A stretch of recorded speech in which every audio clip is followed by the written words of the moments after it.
What if the entire universe exists only when you observe it? You ever walk into a room and feel like it didn't really exist until you stepped into it?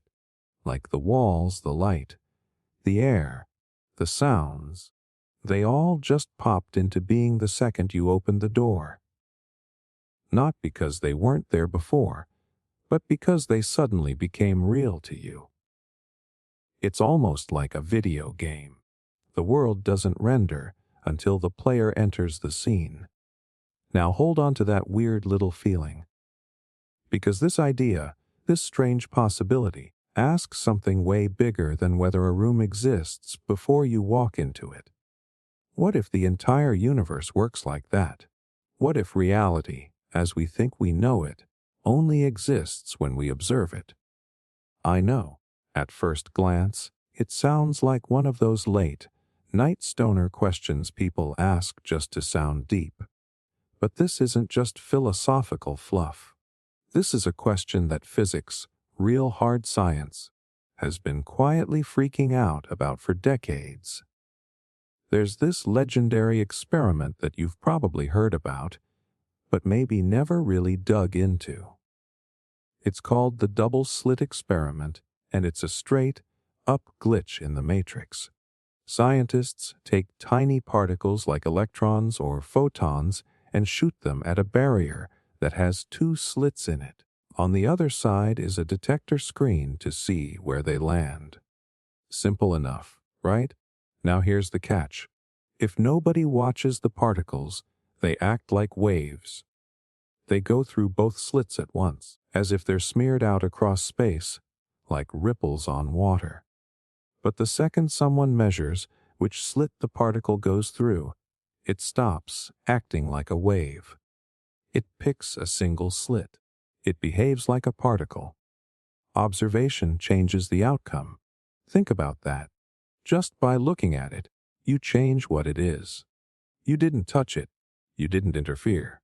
You just noticed it. And suddenly, reality shifts. This isn't speculation. This is repeated, tested, and confirmed in labs around the world. So now we're not just talking about weird particle behavior. We're asking something enormous. If a single act of observation can alter the fabric of how the universe behaves, then what does that say about everything else we experience? Is the universe a static thing that exists whether we're here or not? Or is it more like a stage that only lights up when someone's watching?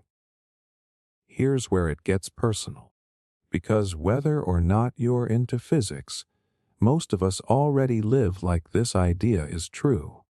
Think about how often we treat something as real only when it's in our direct line of sight.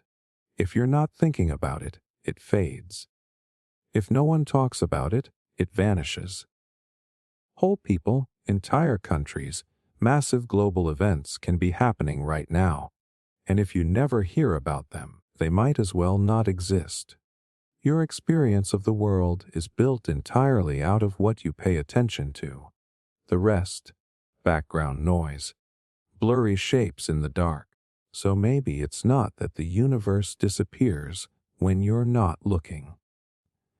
Maybe it's that your version of the universe, the only one that truly matters to your life, literally forms around where you choose to place your awareness.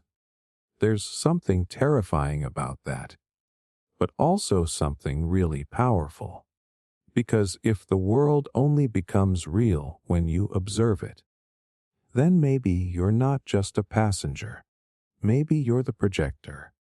And everything around you is a screen waiting to be lit up by your attention. Think about how much we take that for granted. You open your eyes and assume the world is just there. But what if it isn't? What if your act of seeing, hearing, feeling, choosing is what brings it all into color? It means your awareness isn't just something that exists inside the universe. It's something that creates it. And if that's true, even just a little bit, then what you choose to look at, focus on, give energy to, that's everything. That's literally shaping your version of reality. Now here's where it gets even more twisted. There's a variation of that double-slit experiment where scientists delay the decision to observe. They wait until after the particle should have already gone through the slits. And somehow, it still changes what happened. It's like the universe rewinds itself to match your observation, like your present moment decision actually reshapes the past. That sounds insane, but that's the data. It makes no logical sense in the way we think time should work. But it keeps happening. So if observation not only alters the present, but might even affect the past, then what the hell is time? What is reality made of? And what role are you actually playing in all this? Maybe the scariest part isn't that the universe needs you to see it. Maybe it's that it doesn't exist as we know it without you. Not because you're special in an ego way, but because consciousness might be the missing piece of the puzzle. The thing we keep trying to leave out of science because we don't know how to measure it. But what if it's not the thing to be measured? What if it's the thing doing the measuring, the observer that makes the whole game run? And that leads to the last, and maybe most haunting question. If something only exists when it's observed, what about the parts of the universe that no one has ever seen? What about galaxies we'll never reach? What about lives that go completely unnoticed, unloved, unacknowledged? Are they real? Are they there? Or are they just potentials waiting to be activated by someone's gaze? By someone's awareness? Maybe yours. Because if the universe only becomes real when you look at it, what are you going to choose to see? Would anything matter if you were the only conscious being? Have you ever had a passing thought that maybe you're the only one who's really awake, like everyone else is just going through the motions, saying the right things, blinking at the right time, but you're the only one who's actually in there, actually conscious? The first time that hits, it's easy to shrug it off. Just another weird thought. But the more you stare into it, the more unsettling it becomes. What if it's not just a thought? What if it's true? What if nobody else has an inner world like you do? No thoughts behind their eyes, no emotions, just complex puppets reacting to your presence, acting human, responding like people should, but totally hollow on the inside. At first, it might seem like a strange kind of power, like maybe that means you're special, chosen, the center of everything. But let that sit for just a second longer. Think about what that actually means. That every face you've ever loved never really loved you back. That every laugh you shared wasn't shared at all.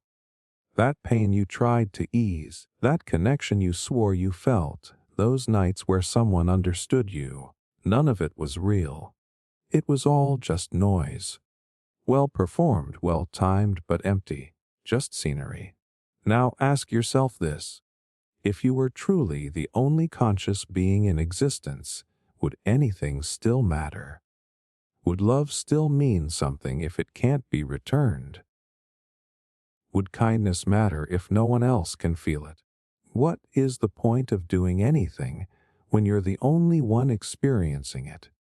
We don't realize how much of what we care about depends on the belief that we're not alone in our awareness. You celebrate something amazing, and part of the joy is in sharing it. You get crushed by something painful, and part of the healing comes from knowing someone else understands. But if those people don't really exist the way you do, if they're just set pieces, then every one of those moments suddenly collapses into a kind of cosmic performance. You're clapping alone, crying alone, winning alone, living inside a dream that never touches anything real.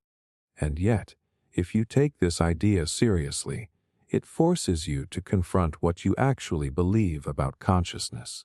You can't directly experience anyone else's thoughts. You don't get to look behind their eyes. You can see expressions, hear words, read behavior. But all of that could technically be faked. It could all be part of the illusion. Philosophers call this the problem of other minds. It's not just a clever riddle. It's a real crack in how we understand reality. The only mind you can truly prove exists is your own. Everything else is an assumption, a leap of faith. But here's what's wild. Even though we can't prove others are conscious, we act like they are every day, constantly. We care what people think. We fear their judgment. We give our time, our effort, our hearts, because something in us believes it matters. We treat their pain as real. We fight for their rights. We cry when they die. That doesn't come from logic. That comes from empathy, something deeper, something almost instinctive. Now imagine waking up one day and fully believing that no one else is truly alive. What happens then? If nothing matters beyond your own awareness, what would stop you from doing anything? There'd be no consequences, no real loss, no betrayal, just a set of rules in a simulation made only for you. You could lie, cheat, steal, destroy, and in this twisted version of reality, it wouldn't even count. And maybe that's the darkest part of this whole question. If you believe you're the only one who's real, what kind of person do you become? The scariest thing isn't just the loneliness. It's the erosion of meaning. Because meaning is relational. It's built in the spaces between people.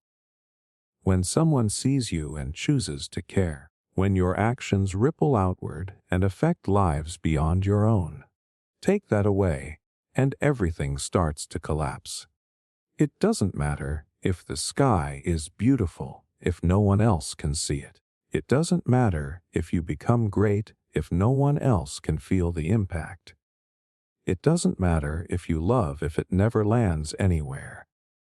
But even if this thought creeps in, even if you start to spiral into that isolation, pay attention to how it makes you feel.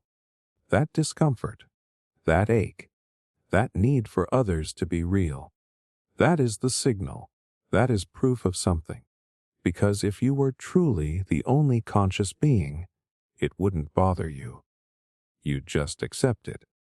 You wouldn't feel this hunger to connect. You wouldn't be searching for confirmation.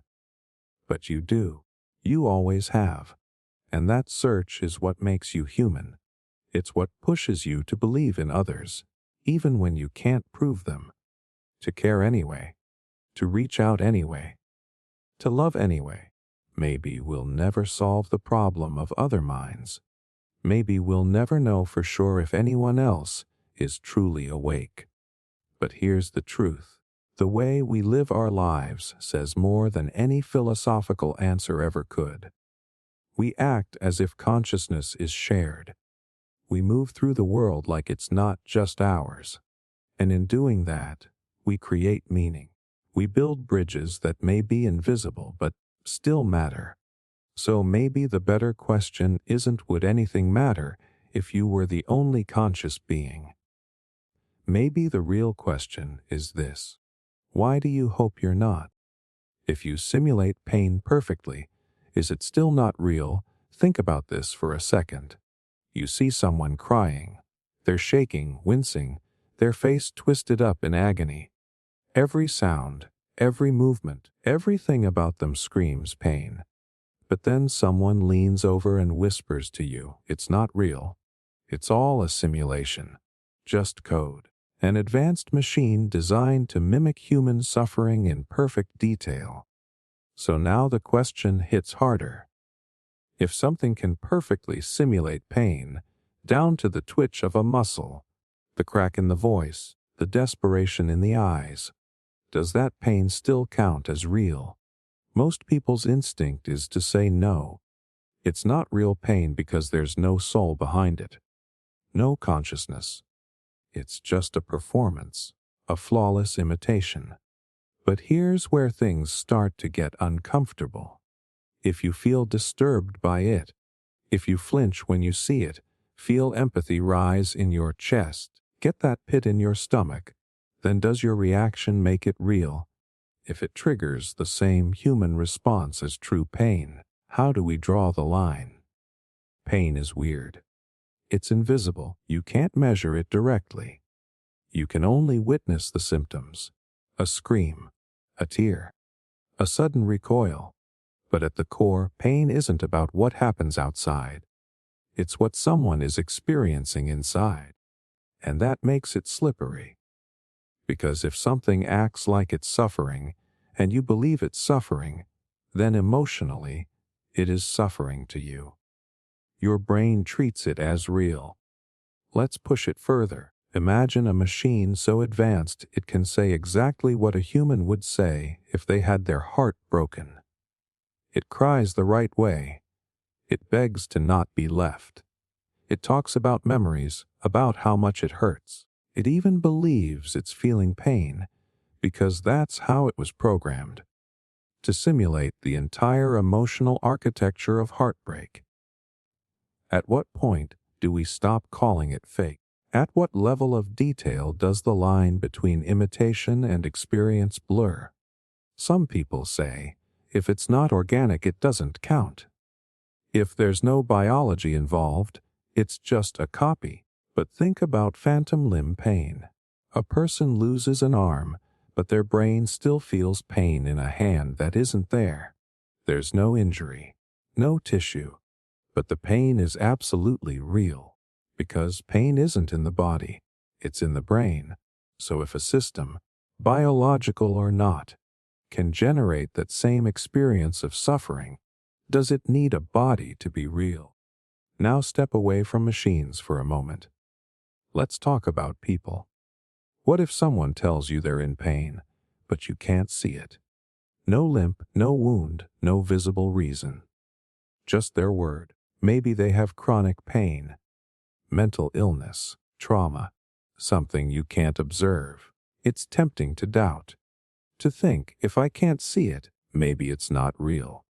But we know better. We know invisible pain still counts. We know suffering doesn't need to bleed to be valid. So now ask yourself this: why do we treat simulations differently? Why do we believe that if something's built instead of born, its experience doesn't matter? Maybe it's fear. Fear that we're not as special as we think.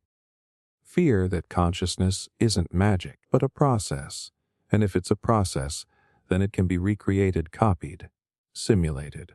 And if it can be simulated, then our own pain, our most sacred, personal experiences, might not be as untouchable as we thought. That hits somewhere deep, doesn't it? Because pain is one of the few things that makes us feel undeniably real. When you're in pain, everything else disappears. The world shrinks to one sharp point, and we use it as proof. Proof that we're alive, proof that we matter. So if something else, a robot, a program, a clone, can feel that same kind of agony, then suddenly the boundaries of what we call human start to crack. Here's the hardest part. The more we try to define what makes pain real, the more we realize we don't fully understand it ourselves. We feel it, but we can't pin it down. We can't explain why a heartbreak feels like drowning, or why humiliation burns hotter than fire. We just know it when we feel it. So if another mind, even an artificial one, says it knows it too, who are we to say it doesn't? There's a theory that the difference between simulation and reality disappears at the point where experience begins.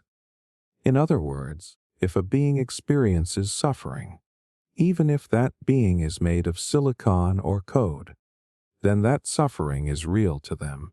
And maybe that's all that matters, because the real question here isn't about machines, it's about us. It's about whether we define reality by what something is made of or by what it goes through. And more than that, it's about whether we're willing to accept that empathy doesn't require a mirror image. It only requires awareness. So maybe the next time you see pain, whether it's on a face, a screen, or in some future simulation that looks too real for comfort, the better question isn't, is it real? The better question is, what if it is? If everything is made of the same atoms, why do we feel so different? You ever think about how weird it is that everything around you is made of the same basic stuff? Like literally everything. Me, dogs, trees, mountains, fire, the phone in your hand, the person you love, the person you can't stand. All of it is just atoms, tiny building blocks. The same ones, just arranged differently. You're made of carbon, hydrogen, oxygen, nitrogen, a few others. That's it. Nothing special, no magical soul particle, no secret ingredient. And yet here you are, feeling everything like it actually matters. Feeling joy, rage, regret, desire, like you're not just a pile of atoms, but something real, something alive, something you. But if the universe is just atoms following rules, if every part of you is just reacting to physics and chemistry, then what is all this emotion? Why does music make your chest feel like it's opening? Why does heartbreak feel like being crushed from the inside? Why do you look into someone's eyes and see something infinite staring back? How can something as cold and empty as atoms create something as warm and personal as a human being? This is the paradox. On paper, we're all the same. You're made of the same elements as the dirt under your feet. So technically, you and the dirt are made of the same thing. But emotionally, that couldn't feel less true. You feel separate, complex, awake. You think, you dream, you choose. You're not just a collection of particles. You're a person, you matter. So where does that difference come from? Here's what most people don't realize. Atoms don't care what they become. An atom of carbon doesn't know if it's part of a tree, a steak, a plastic cup, or your brain. It's just sitting there, existing. But the arrangement of atoms, that's everything. That's where the magic happens. Put atoms together in just the right structure, and suddenly you don't have dust. You have a memory. You don't have heat, you have a personality. You don't have noise, you have thought. The parts don't change. The pattern does. That's the power of complexity. A single water molecule doesn't have a personality. But put trillions together in motion, and you get an ocean. Waves, storms, life. You get beauty. You get danger. Same particles, different behavior. Now zoom back into yourself. You are a universe of trillions of atoms constantly moving, shifting, reacting. You are so complex that you can think about your own existence. You can wonder why you feel different from everyone else. You can hear the same sentence someone else hears and experience it completely differently. And even though every person you meet is made of the same core ingredients, no two of you will ever be exactly alike. The structure of your mind, the experiences you've lived, the way your neurons fire, it's all unique. Even identical twins with identical DNA develop different thoughts, memories, and identities. Why? Because the way atoms interact inside of them evolves moment by moment. So yeah, we're all made of the same stuff. But it's the story that stuff tells that makes us feel different. Now here's where it gets weirder. Not only are we made of atoms, we're made of recycled ones. The atoms in your hand might have once been in a dinosaur, a volcano, a whale, a king. Some of them have drifted through space. Some of them were formed inside dying stars. You are literally built from ancient debris. cosmic leftovers. And somehow, out of that chaos came you, a being that wonders why it exists. That thought alone should make you pause. You are the universe trying to understand itself. The same atoms that once floated through galaxies now form the mind that's asking why it matters. But then, if we're all made from this shared pool of particles, why do we still feel so separate? Why do we walk around like we're locked inside our own heads, cut off from each other? Because even though our bodies are built from the same matter, our consciousness is shaped by something else. Our experience, the memories we've formed, the beliefs we carry, the stories we've been told. That's where the illusion of separation starts, not in the atoms, in the narratives. It's the same way two guitars made from the same wood can still sound completely different. It's not about the ingredients. It's about the tension in the strings, the shape of the sound box, the way someone chooses to play them. So maybe the real question isn't why we feel different if we're made of the same stuff. Maybe it's how those differences create something bigger than any of us. Maybe it's the contrast that allows us to connect. Maybe we need to feel different in order to feel together, and maybe that's the point. Because even though we're all built from the same tiny particles, you are not just atoms. You are arrangement. You are memory. You are vibration. You are tension and timing and timing and timing. You are something that matter alone cannot explain. And if that doesn't make you feel both infinite and small at the same time, maybe you weren't listening. What if your thoughts are just echoes of something else's mind? You ever get a thought so strange, so out of nowhere, that you wonder where it even came from? One second you're just going about your day, and the next, boom, this fully formed idea drops into your mind like it didn't belong to you. Not triggered by anything around you. Not pulled from memory. Just there. Like it walked in from somewhere else. And you start to wonder, what if it actually did? What if your thoughts aren't fully yours? What if they're echoes of something else? Some other mind, some other consciousness, rippling into yours without you even knowing it. We assume that what happens inside our head is private, personal, ours. But that assumption might be a little too comfortable. Because here's the truth most people don't like to admit. You don't control your thoughts as much as you think. You don't decide what ideas pop into your head. You don't sit down and design each word in your inner monologue. Thoughts show up. You react.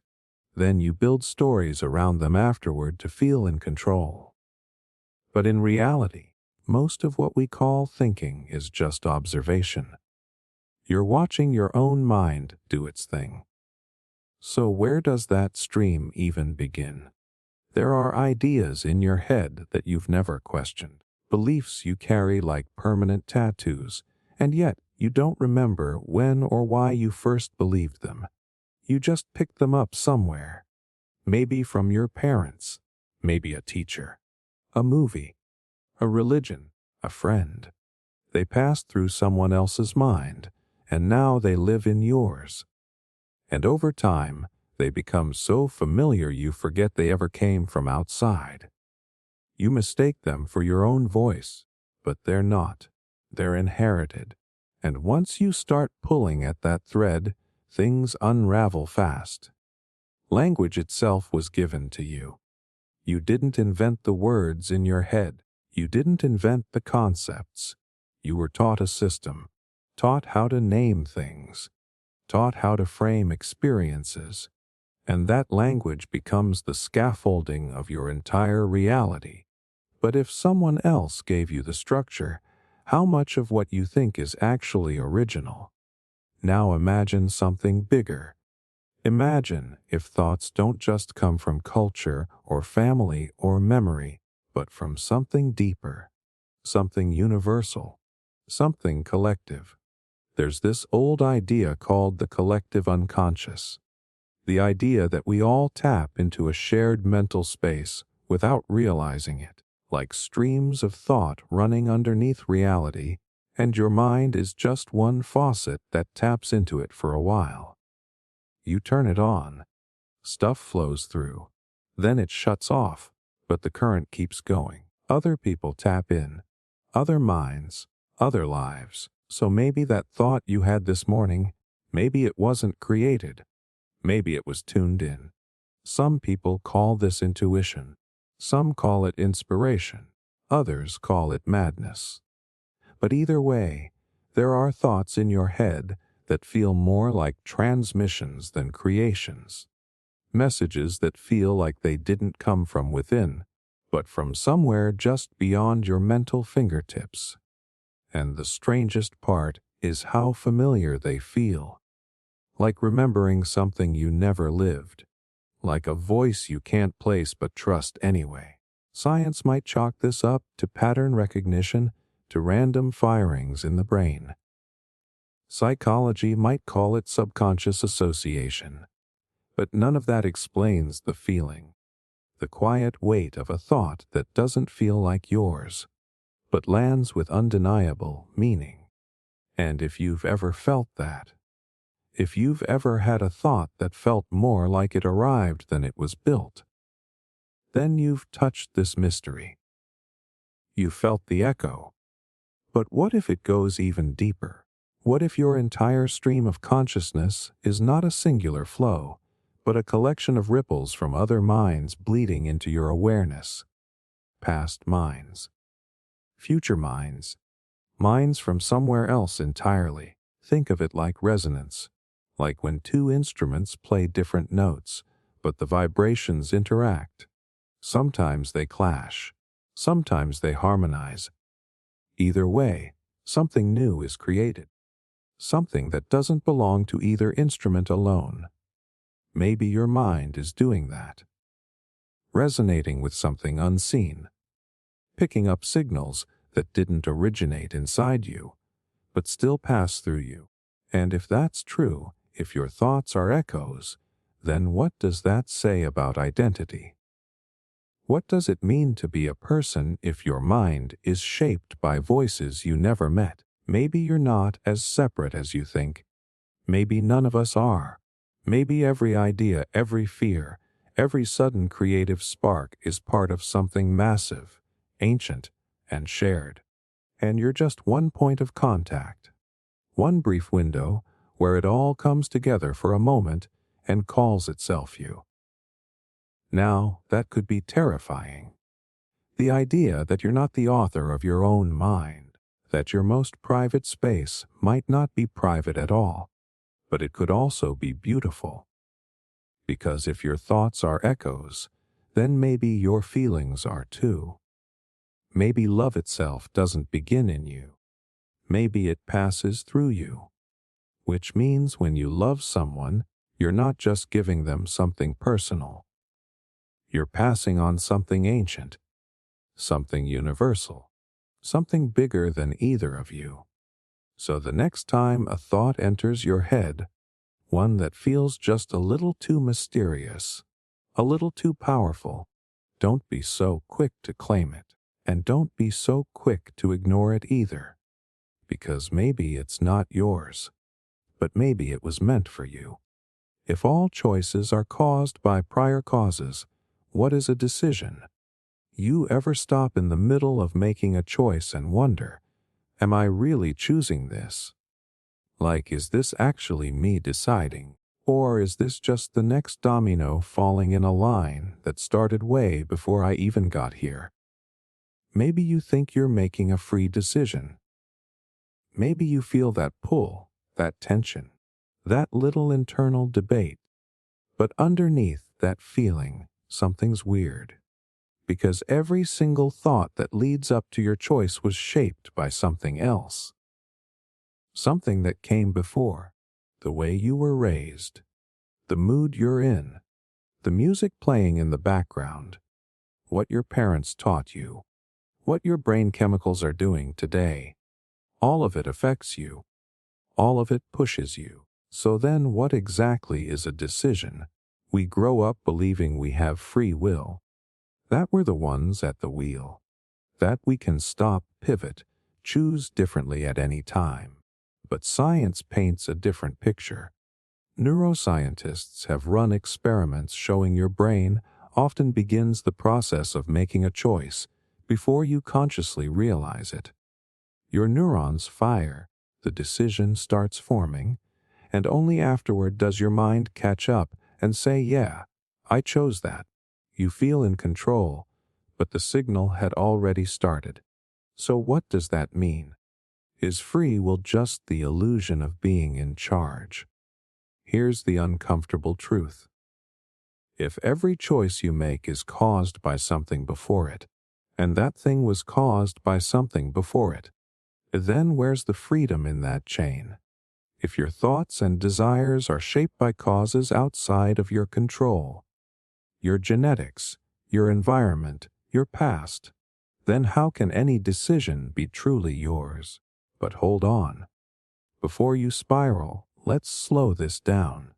Because even if your choices are caused by prior causes, that doesn't automatically make them meaningless. It just shifts the definition of what a decision really is.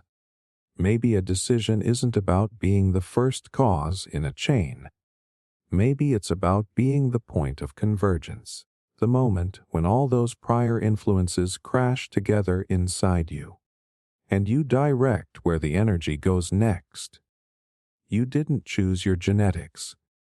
You didn't choose your childhood. You didn't choose the thoughts that land in your head.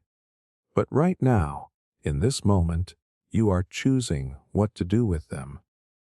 Even if it's influenced, even if it's biased, it still feels like something is being decided, and that feeling matters. Because whether or not you created the causes behind your choice, you are still the space where the choice becomes real. Imagine a wave crashing onto shore. It didn't start with the water at your feet. It began far out in the ocean. Winds, currents, gravity. But you still feel the impact. And just because you didn't start the wave doesn't mean the moment it hits you isn't real. Your decision is the shore. You're where it lands. Now here's another layer to this. Even if your choices are shaped by causes, your awareness of them changes how you respond. If you realize you have a temper because of your upbringing, you can start choosing differently. If you recognize your fear comes from trauma, you can decide to step through it anyway. That self-awareness becomes part of the causal chain. You are not just a passenger. You are a filter, a mirror, a redirect. So even in a fully caused universe, your consciousness still plays a role. And this is where it gets interesting. What if the real freedom isn't in being free from causes, but in learning how to work with them? What if the power of a decision isn't about escaping influence, but in shaping how you respond to it? You may not have chosen the cards you were dealt, but you choose how to play them.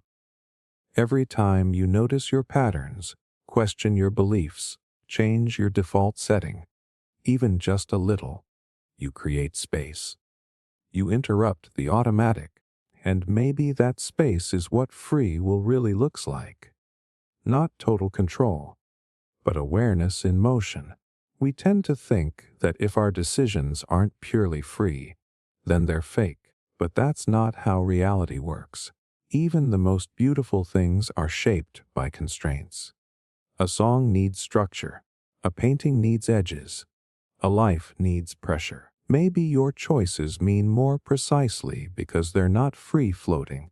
They're hard-won, shaped by struggle, sharpened by resistance. Maybe choice isn't the absence of influence. Maybe choice is influence you've taken ownership of. And yet, the question still lingers.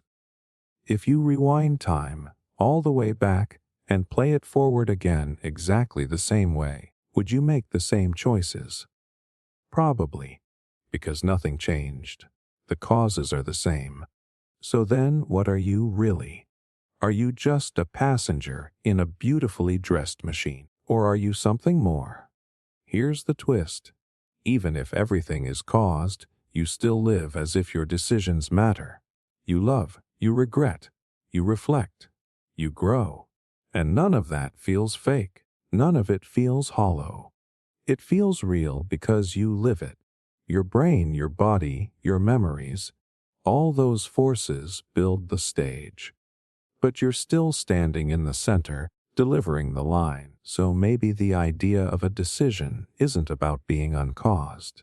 Maybe it's about being aware of the cause and choosing anyway. Not choosing in a vacuum. Not choosing without influence, but choosing in full view of the forces that shape you. And still saying, this is the direction I will go. Can something exist without being perceived, even by a machine? You walk into a dark room, it's silent, still. You haven't turned on the light yet. You can't see anything. But in that moment, does the room really exist? Sure, logically, you assume it does. You trust it. But you're not perceiving it. You're not seeing it, not hearing it, not feeling it. So here's the question. If nothing and no one is perceiving something, not a person, not a camera, not even a machine, does it still exist at all? Most people will say yes, of course it exists. The world doesn't depend on you watching it. That sounds narcissistic, right? But take a step back. Really think about it. Can we ever truly prove the existence of something we never experience and never can? Like if no one's ever seen it, measured it, or interacted with it in any way. If it's completely outside all observation, what are we even talking about? Because the moment you perceive something, you've changed it. The moment light hits it, particles bounce, data is formed. It enters awareness. Before that, it's just a possibility, a maybe, a ghost of a thing. This isn't just some high-level philosophy debate either. Quantum physics plays with this idea all the time. You've probably heard of the double-slit experiment, the one where particles behave like waves until they're observed and then suddenly snap into particle form. Observation changes reality. Just watching something makes it behave differently. So if no observation happens at all, if no awareness touches it, is it really there? Or is it just potential, unformed, waiting? Now your mind might push back on that. It feels absurd. Like, come on, of course the moon exists even when no one's looking at it. Right? But you're still basing that belief on prior perception. You've seen the moon before. You have memories of it. You've seen photos, heard about tides, but all of that is based on perception, yours or someone else's. The question is deeper than that. What about things that have never been perceived and can't be? No light, no sensor, no trace, not even theoretical evidence. Is there anything truly there? Here's where it gets trippy. Think about a color no one's ever seen. Not a new shade, an entirely new color. One not in the visible spectrum. You can't imagine it, right? Your brain literally can't generate a perception that doesn't exist within your biology. So if there are colors out there that no eyes, not even mechanical ones, can register, do those colors exist? Or do they only become real when something finally perceives them? Same goes for dimensions. We live in 3, maybe 4 if you count time, but there could be more. Unseen, unfelt, and the only reason we don't talk about them like we talk about tables and chairs is because we can't perceive them. So are they real, or are they just mathematical shadows? You might think machines solve this. That if a camera captures something or a sensor records a signal, it proves that thing exists independently of us. But even that's just extending the idea of perception. A camera isn't magic. It's a machine built by people to detect. It doesn't remove perception. It expands it. So if no machine is present and no conscious being is aware of it, is the thing still real? Or is it just waiting for a mind to meet it? Let's make it personal. If there's a part of the universe you will never see, never hear about, never learn of, not even indirectly, what role does that play in your reality?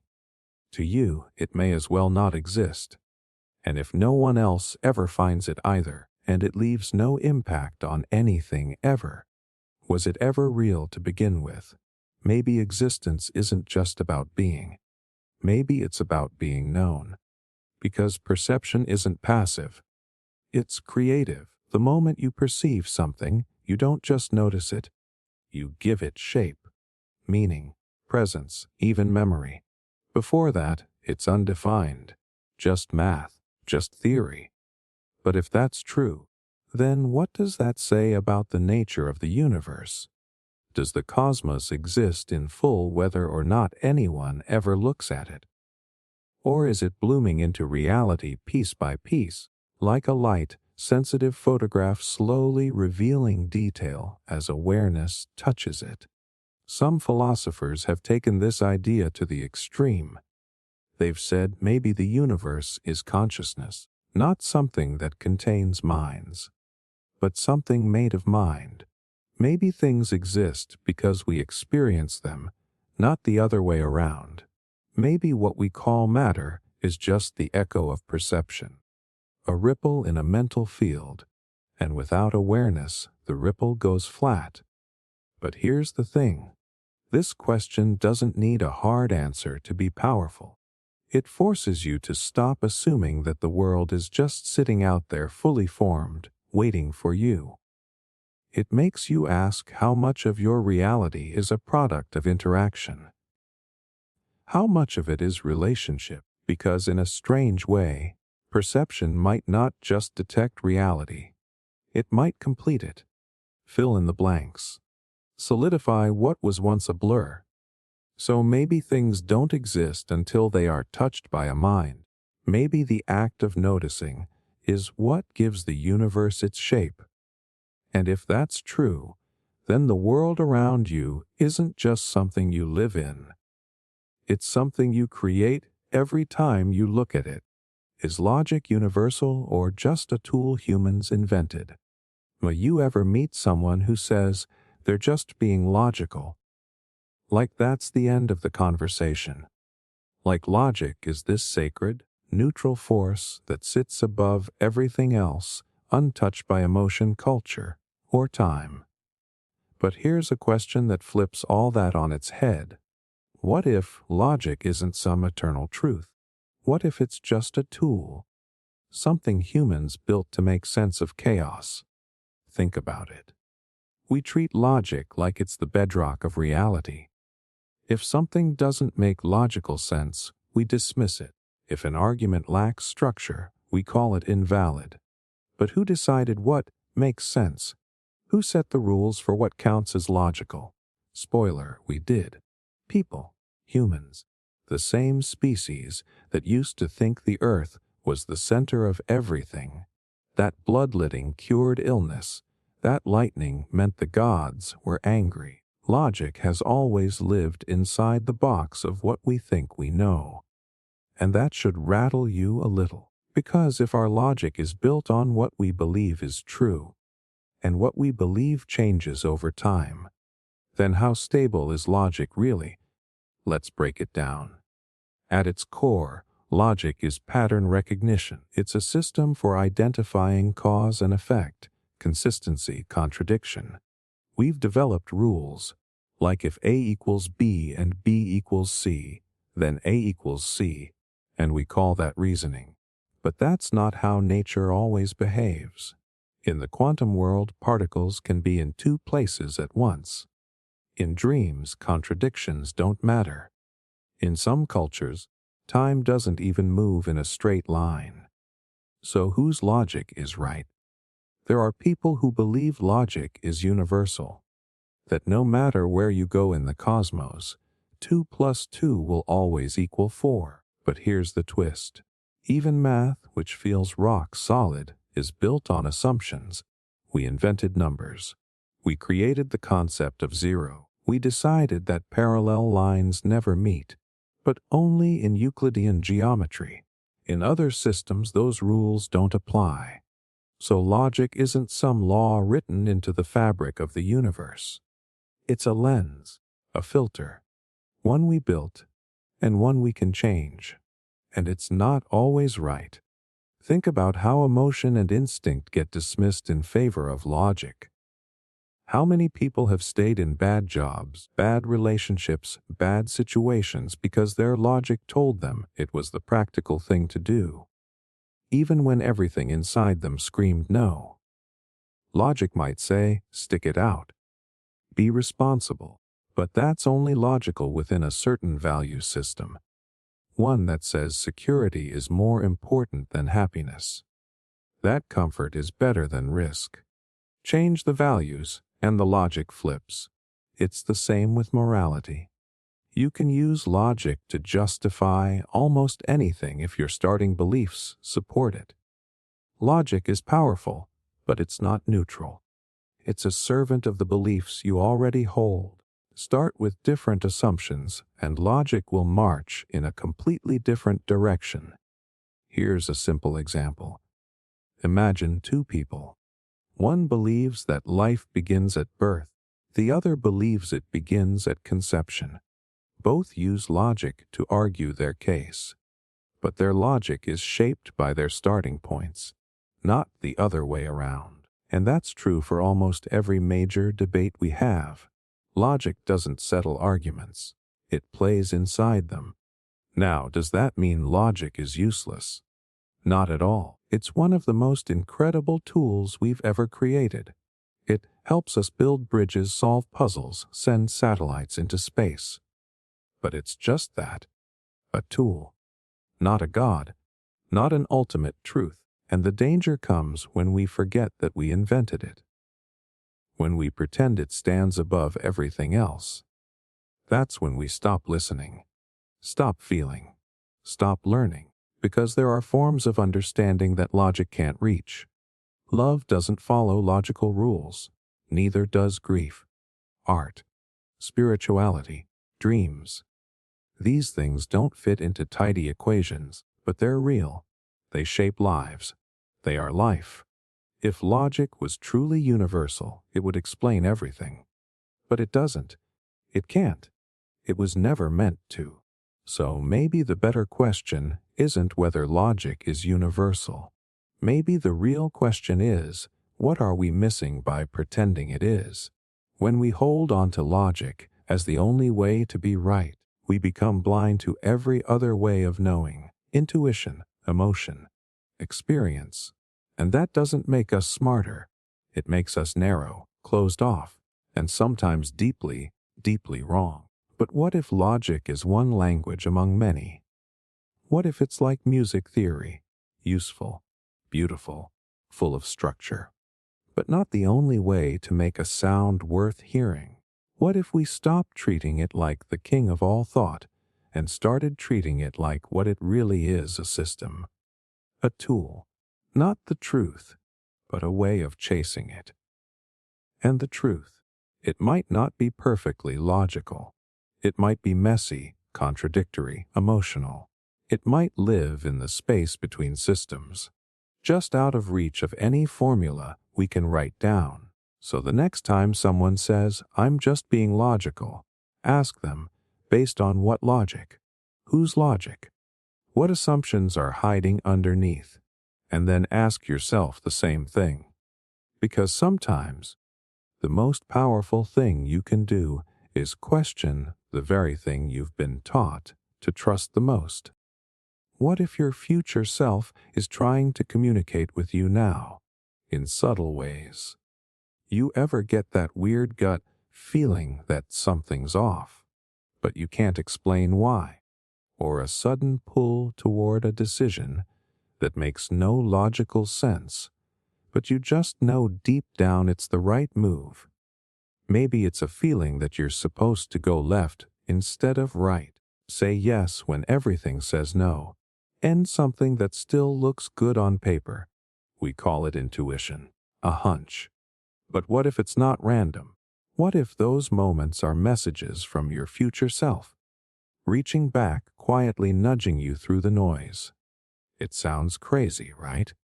Like time travel wrapped in therapy talk. But hold on. Really sit with the idea. Because maybe the version of you that already lived through the consequences, already felt the heartbreak, already tasted the victory or made the mistake, maybe that version remembers this exact moment. Maybe they're trying to steer you. Not with words, not with a letter from the future, but with a feeling, a tug in your chest, a sudden clarity in the middle of confusion, that strange sense that you've been here before, or are about to be again. Now, most people would just chalk that up to instinct or pattern recognition. And sure, your brain is brilliant at tracking subtle cues. But some of the most important decisions in your life weren't based on logic.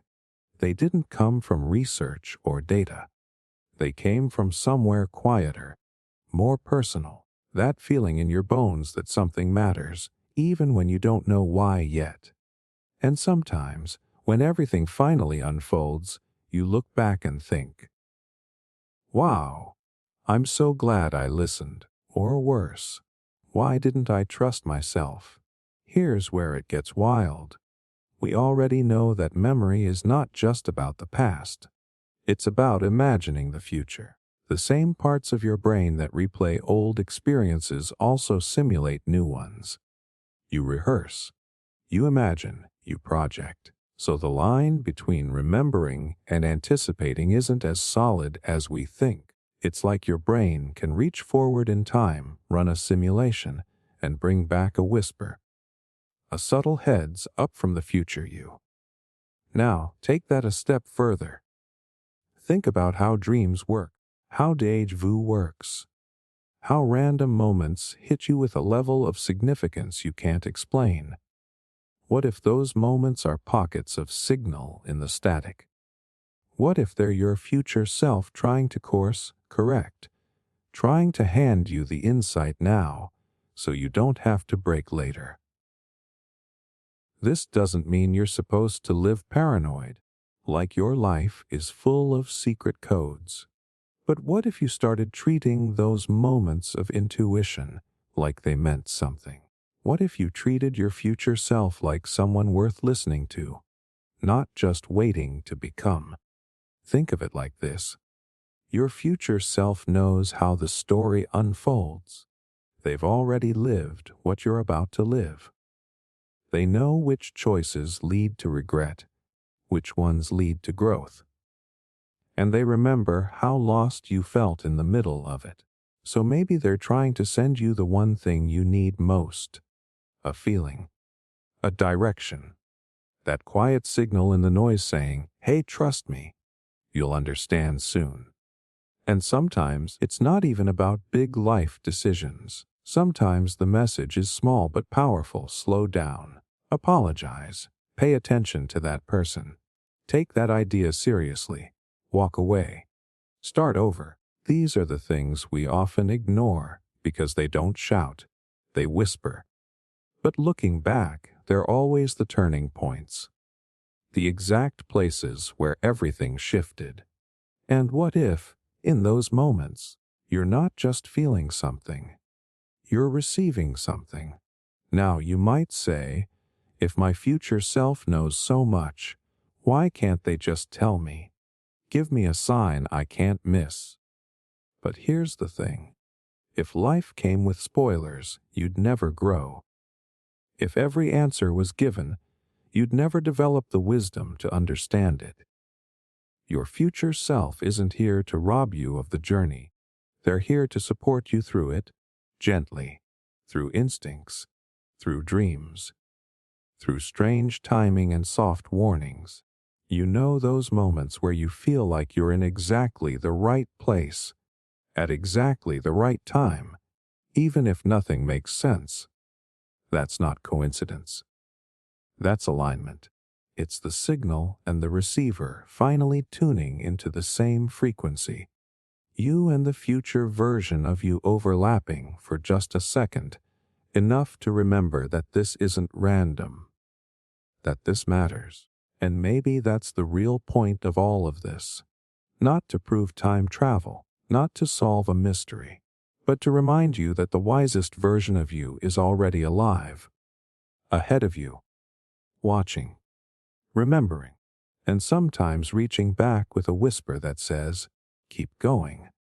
You're closer than you think.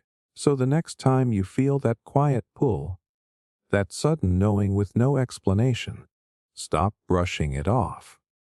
Sit with it. Listen. That might be the future you reaching through the fog, trying to save you from learning the hard way. If no one can truly understand anyone else, is communication an illusion? You ever try to explain exactly how you feel, and halfway through, you just give up? Not because you don't want to share, but because you can't. The words feel wrong, the metaphors fall short, and the other person is nodding, smiling, saying they get it. But you can feel it. They don't. Not really. Not the way you experience it. And that leaves you wondering, is anyone actually understood by anyone else? Or are we just passing ideas back and forth through broken translations? It's kind of terrifying when you sit with it. You've lived your entire life inside your own head. Your thoughts, your fears, your memories, all filtered through your emotions, your past, your wiring. Nobody else has access to it. Not fully.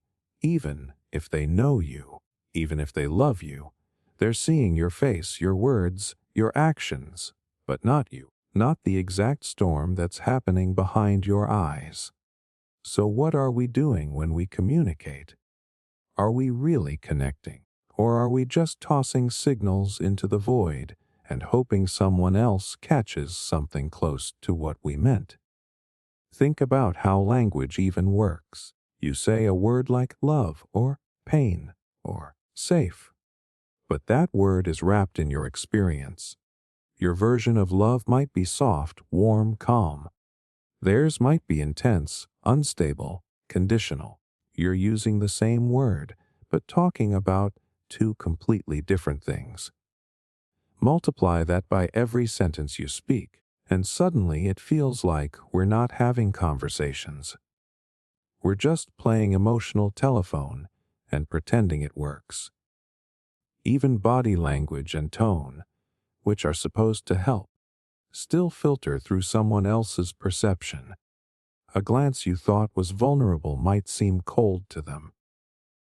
A silence you needed might feel like rejection. There's no universal translator, no direct upload of meaning, just guesses, interpretations, filters, and yet we keep trying. We write songs, we confess things at 2 a.m, we cry to strangers, we tell stories, we send long texts trying to explain what we meant when we said that thing 3 months ago. Why? If communication is so flawed, why do we still ache for it? Because even when it fails, it almost works. And that almost keeps us going. You might not feel 100% understood, but sometimes someone gets close. They echo back something that feels familiar. Maybe not perfect, but enough to feel a little less alone. And in those moments, it's like two completely separate realities are touching. Even just for a second. That's not nothing. That's rare. And when it happens, it's magic, even if imperfect. Psychology backs this up too. Our brains are prediction machines. We're not just listening to people. We're constantly filling in the blanks, trying to match what they say with what we've experienced, which means we're often not hearing them. We're hearing a version of them that makes sense to us. Communication becomes more about decoding ourselves than understanding someone else. So maybe the illusion isn't communication itself. Maybe the illusion is thinking we're ever doing it perfectly. And weirdly, that's okay. Because even when we fail, there's something beautiful in the attempt. When you try to explain a feeling you don't fully understand, when someone sits there patiently trying to meet you halfway, that's real. That's effort. That's connection. Not perfect, but deeply human. Think about this when you read a book that wrecks you, or hear a lyric that feels like it was written for your soul. The artist doesn't know you. They weren't writing for you, but something in their struggle made it through the cracks. You caught it. You felt it. That's proof that even in all our clumsy, flawed expression, some pieces make it through. We don't need perfect understanding for something to matter. It's kind of like standing on two sides of a thick glass wall. You can't fully cross over into someone else's world, and they can't step into yours. But you press your hand to the glass. They press theirs back. You can't feel their skin, but you feel the contact. You know they're there. That's what most communication is. Not total comprehension, but presence, shared effort. The quiet agreement that we're both trying to say something true, even if it gets messy. So no, communication isn't an illusion. But the idea that anyone will ever understand you exactly the way you want them to. That might be. And once you let go of that need for perfect understanding, something better opens up. You start to appreciate the people who sit in the silence with you. The ones who don't get it but stay anyway. The ones who say, I don't fully understand what you're going through, but I want to. That wanting means more than most words ever could. And here's the twist. Sometimes you won't even understand yourself fully. Your feelings will contradict. Your story will change. So if you're still figuring yourself out, how can anyone else keep up perfectly? Maybe the point isn't perfect clarity. Maybe it's honest presence. Reaching anyway. Trying anyway. And finding moments where something breaks through, even if it's just a flicker. So yeah, we may never fully understand each other, but we're out here trying. And sometimes, that trying is the message. What if your entire life is just one long dream you haven't woken from? You ever have a dream that felt so real, you had to sit still for a minute after waking up just to remember where and who you are? The air feels off. The light in the room feels different. You touch your face or look at your hands like you're trying to reattach yourself to reality. And for a few seconds, there's that thought. What if this is still the dream? Now imagine you never actually woke up. Imagine everything you've ever experienced. Your childhood, your favorite food, your worst heartbreak, the way the rain sounds on your window. All of it is part of one long, seamless dream. Not some fantasy world where you fly or breathe underwater. Just this, normal life, a reality that only feels stable because it's been running so consistently. A reality you never thought to question. It sounds far-fetched, but think about what a dream really is. It's your brain creating an entire world, people, places, feelings, all without any external input. You fall asleep and your mind becomes an architect, a storyteller, a director, and most of the time, you don't even realize you're dreaming. You accept everything as real, even when it's bizarre. Flying, sure. Talking cats? Fine. Dead relatives suddenly alive again. Makes perfect sense. In the dream. Now take that same idea and stretch it. What if the only reason this life feels more real is because it's longer, because the rules seem more consistent. But if your brain can construct a 10-minute dream that convinces you it lasted hours or days, then how sure are you, really, that this life isn't just another construct? You might say, well, this feels real. I can touch things. I remember yesterday. I feel pain. But so do you in dreams. People wake up with their heart racing, crying, sweating, feeling real grief over people who never existed. And in those moments, the dream was everything. It wasn't like life. It was life, until it wasn't. There's even a condition called false awakening, when you dream about waking up, but you're still dreaming. And sometimes this happens over and over, dream within dream, and it's nearly impossible to tell when you're actually awake. That should mess with your head, because how do you know this isn't just another layer? And before you write this off as just mental gymnastics, remember some of the greatest minds in philosophy, science, and spirituality have asked this exact question.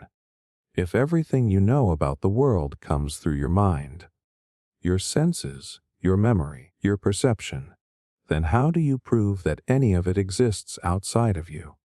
You can't. You can observe it, feel it, measure it. But all of that still happens through you. Here's where it gets unsettling. If this is a dream, if none of this is real in the way you think, then what happens when you wake up? What do you wake into? Who are you without your name, your job, your story? If everything here is just a construct, then maybe even your identity is part of the dream. Maybe the person you think you are is just a role, a character. And maybe the real you, the one doing the dreaming, has nothing to do with this life at all. But let's pause. Because even if this is a dream, even if everything around you is a simulation or a mental projection, does that make it meaningless? Or does it make it more precious? When you're inside a dream and you fall in love, or you feel fear, or you cry, those emotions are real. You're not faking it. Your body reacts. Your brain floods with the same chemicals. So maybe reality isn't about what's physically true. Maybe it's about what you experience, what moves you, what shapes you.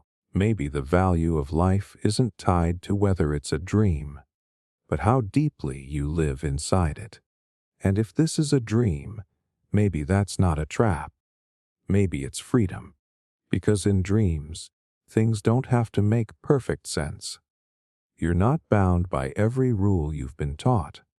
Maybe you have more power than you think, more influence, more choice. Maybe the limits are only there because you believe in them. The real question becomes, what would you do differently if you knew, deep down, that none of this was permanent? That everything you're holding on to so tightly, your fear of failing, your fear of judgment, your obsession with what people think. What if none of it actually followed you beyond this layer? Would you still play small? Would you still be afraid to say what you mean? Or would you treat life like a lucid dream, where you realize you're dreaming and suddenly the world bends to your awareness? This isn't about escaping reality. It's about waking up inside it, becoming aware that maybe, just maybe, you're more than this role, this script, this moment. And maybe the only thing more important than knowing if this is a dream is asking, what are you going to do with it while you're still here? Because whether you wake up tomorrow or 50 years from now, wouldn't it be tragic if you spent the whole dream sleepwalking? If a copy of you was made atom, for atom, which one is really you? Let's say someone creates an exact copy of you. And I don't mean a look-alike or a clone raised in a lab. I mean a perfect replica. Same voice, Same childhood memories, same sense of humor, same random scars you forgot you had, every atom in the same place, same inner monologue, same love for that one weird snack you never tell anyone about. That copy opens their eyes, takes a breath, and says they are you. Not that they think they are, not that they want to be. They simply are. So now you are standing face to face with someone who feels just as real, just as conscious, just as certain that they are you as you do. So what now? Who gets to claim the title? Who gets to go on living your life? And if only one of you can continue, which one deserves it? You or the one who, in every sense, believes they are you? Here is the uncomfortable part. From their perspective, they are not a copy. They are the original. They remember everything you remember. They feel the same attachments. They worry about the same things. They would swear on everything they care about that they are real.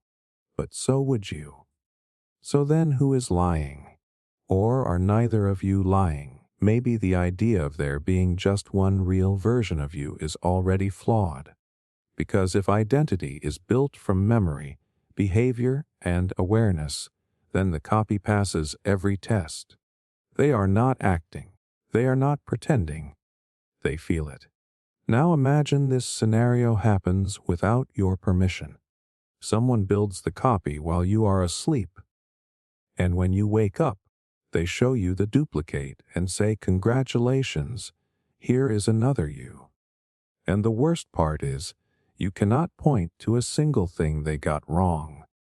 You think, surely there must be something different, a subtle defect, a feeling that this is fake. But no, they finish your sentences. They know your dreams. They win the same arguments with your partner.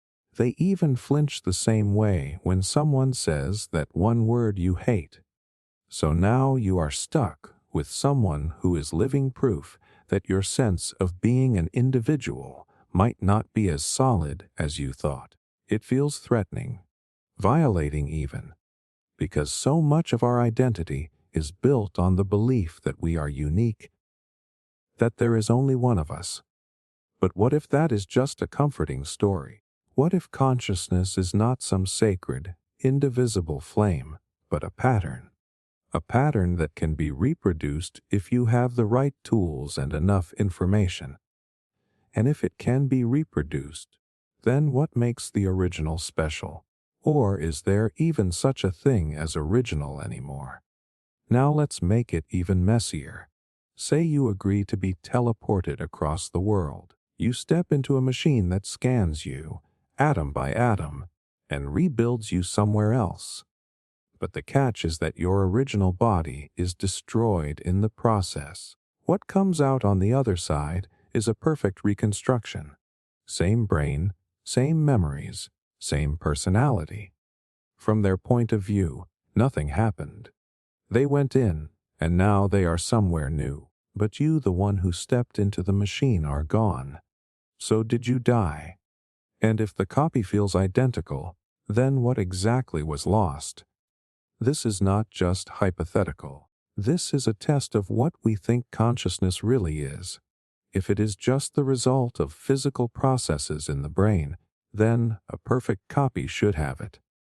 They should be just as alive, just as aware, just as scared to stop existing. But deep down, something resists that idea. There is a part of you that screams, no, the real me is the one who has always been here, the one behind these eyes, the one feeling this thought right now. But that is exactly what the copy would feel too. So how do you prove it? You can't. Because if both of you feel like the real you, then maybe that feeling is just what being alive feels like.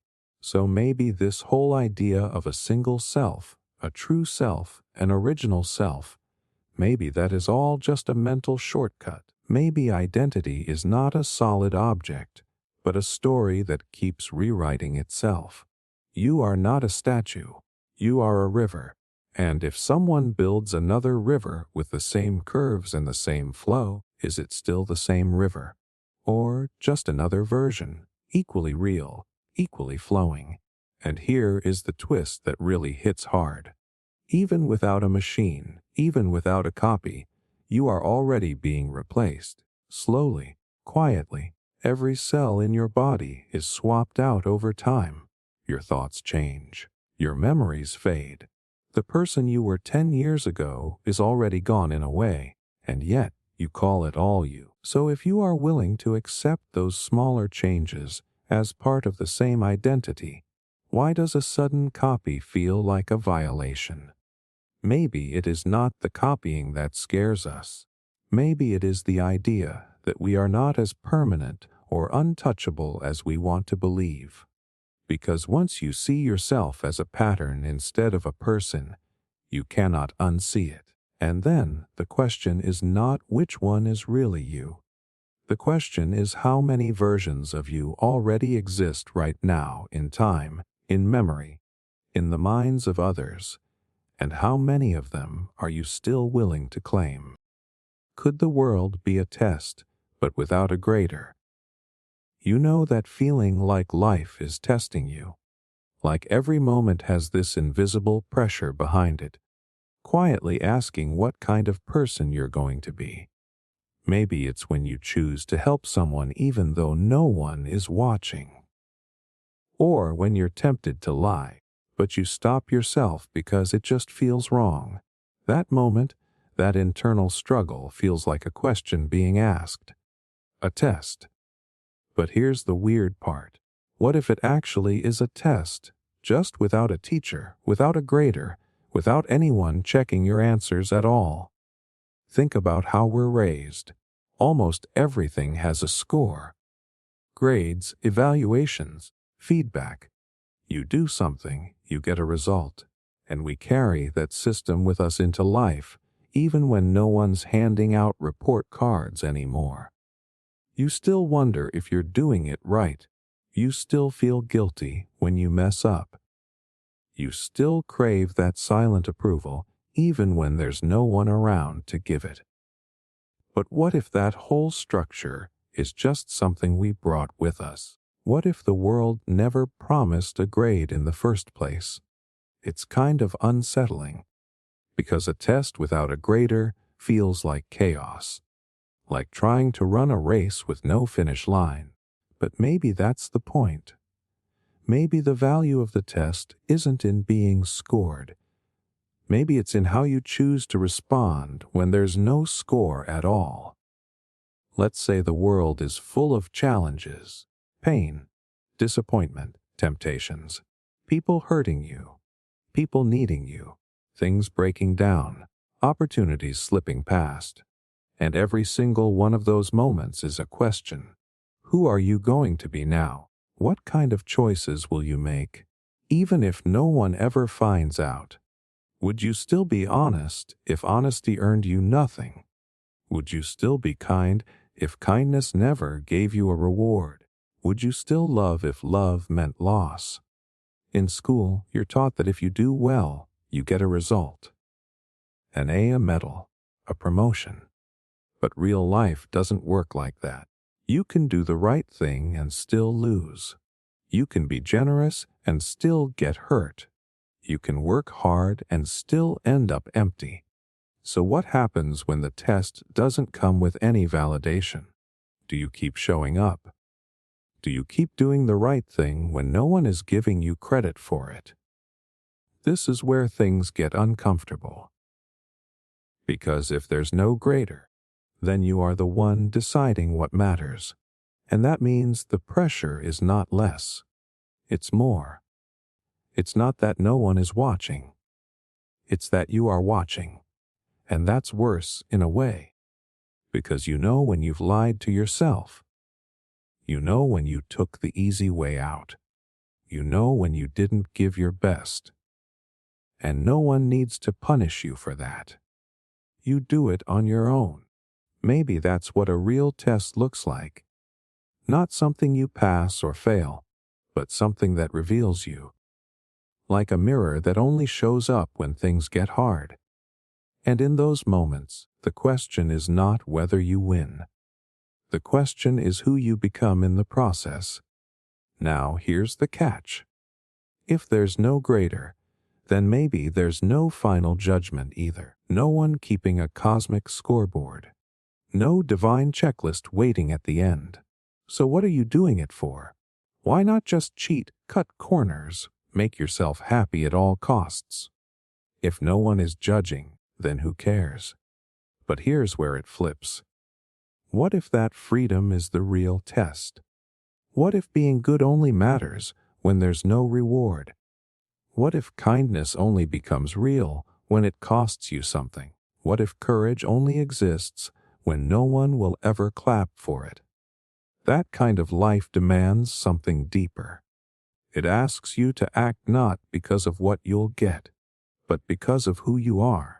It means living in a way where the reward is the action. You help because helping feels like the right shape for your soul. You tell the truth because you can't stand the weight of lies. You stay soft in a cruel world because you refuse to become like the thing that hurt you. Not because someone told you to. Not because you're hoping for a gold star at the end. Just because it matters to you. And maybe that's the only kind of test worth taking. One where there is no answer key, just your choices stacking up into the kind of person you become. You could spend your whole life waiting for someone to tell you if you did it right. Or you could realize that no one is coming. And in that silence, you get to decide what right even means. So, yeah, maybe this world is a test, but not one with rules and grades and someone marking your paper.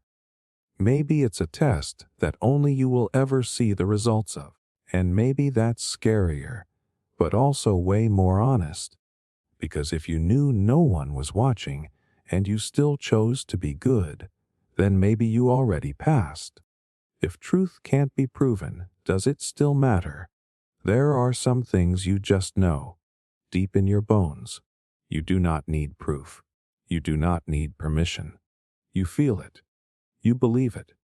And yet, the moment someone asks you to prove it, to lay it out in facts and logic and airtight evidence, everything starts to fall apart.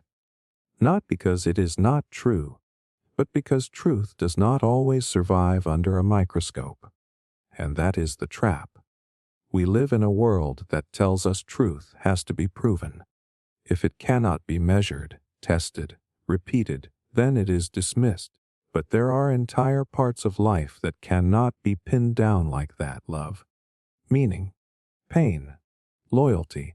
You can try to explain them in data, but it never quite captures what it is like to actually live them.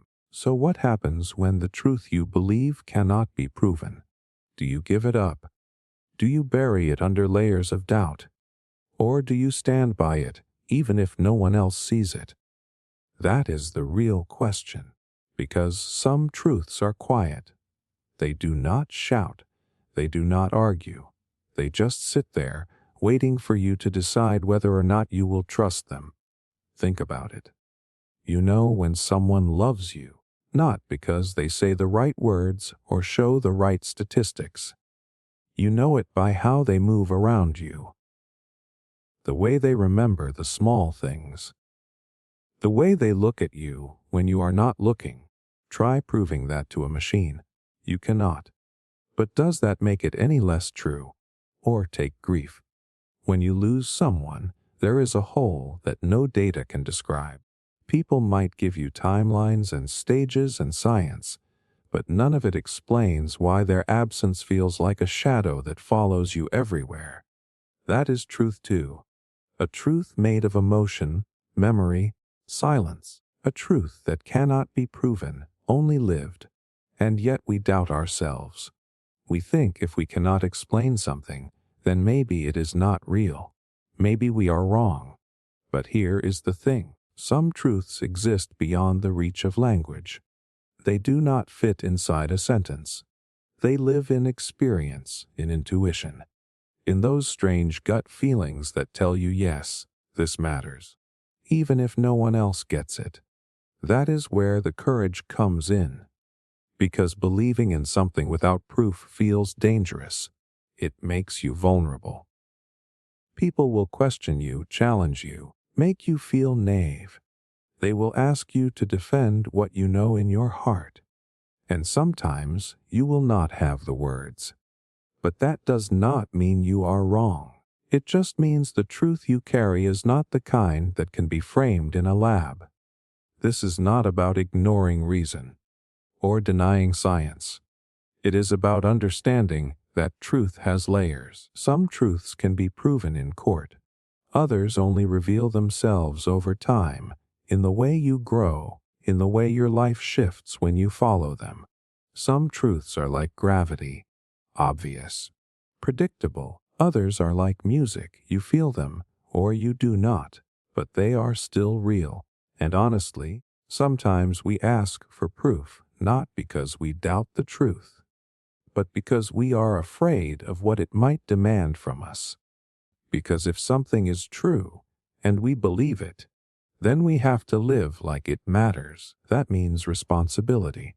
That means risk. That means changing how we act, how we think, how we treat people. It is easier to play dumb, to pretend we are not sure, to say, well, we cannot prove it, so maybe it does not matter. But it does matter. Even unprovable truth shapes the world. It decides whether you forgive, whether you trust, whether you fight for what you believe in or give up when things get hard. Truth is not just information. It is direction. It tells you which way to go when everything else is blurry. So maybe we need to stop thinking of truth as something you can always point to. Maybe it is not a fact to be captured, but a path to be walked. Maybe it is something you follow, not something you own. And maybe the most important truths are the ones that refuse to sit still long enough to be proven. Because in the end, what really matters is not whether the truth can be proven to others. What matters is whether it feels solid when you build your life on it. Whether it gives you peace. Whether it makes you braver. Whether it holds up when everything else falls apart. You can spend your whole life waiting for perfect certainty. Or you can decide to believe in something deeper. Something that might never be proven, but still calls you to live like it is real. And maybe that is the boldest kind of truth there is. What if your consciousness is just a user interface, like a cursor on a screen? Picture yourself staring at a computer screen. You move the mouse, and the little arrow glides across the desktop. You click, you drag, you open windows, close them, play music, write messages. The cursor is doing things. But deep down, you know the truth. The cursor is not the thing doing the work. It is not thinking. It is not deciding. It is just the tip of something hidden, a symbol, a simplified layer built to help you interact with something way more complex. Now what if that is you? Not your body, not your brain, you. The awareness behind your eyes, the voice in your head, the sense of I that feels like it is steering the ship. What if that is just a cursor, a user interface? Not the cause of anything, but a way to make sense of everything. At first that sounds ridiculous. You feel like you are the one making choices. You decide when to speak, when to move, when to stop. You feel like the driver. But that might be the illusion. Because neuroscientists have found something strange. When they scan the brain during decision making, the activity that predicts your choice shows up before you consciously feel like you made it. In other words, your brain might be deciding before you do. So then what is the conscious you even doing? Maybe nothing? Maybe it is just reporting what already happened, like a narrator reading a script that has already been written. Or maybe it is a translator, a simplified interface that lets you function in a world too complex to process raw. Think about it. When you look around a room, you do not see raw data. You see colors, shapes, objects. When you feel something emotionally, it does not show up as electric signals. It shows up as sadness, joy, fear. And when you think, you do not experience neurons firing. You hear a voice. Your voice, that is the interface. Now imagine trying to operate a computer by staring directly into the code. You would get nowhere. That is why we build interfaces. We build dashboards. Because they hide the chaos. They give us buttons, sliders, icons. Simple symbols for massive, invisible processes. And your consciousness might be the exact same thing. Not the source of your experience, but a simplified version of it. If that is true, then the way we see ourselves is deeply misleading. We are not little pilots inside our heads. We are more like avatars on a screen, giving feedback to a system that is way more complicated than we understand. Your brain is running the show. But instead of letting you see all the wires and switches, it gives you a neat little illusion called I. And that illusion is useful. It lets you make sense of things. It lets you tell stories about your life, build plans, form goals. But maybe none of that is coming from a central self. Maybe it is all emerging from different systems, talking to each other behind the scenes. Memory, emotion, logic, impulse, and what you call consciousness is just the summary. Kind of like a weather app. It shows you sunny or cloudy or raining. But the real process behind that is millions of data points flying around in patterns you will never see. And yet, the little icon of a cloud tells you what to wear. It is not the truth, but it is useful. Just like you. That might sound cold, like you are just a puppet. But here is where it gets interesting. Even if consciousness is not in charge, it still matters. It shapes behavior. It builds identity. It reflects what the system is doing, and over time, it can influence how that system evolves.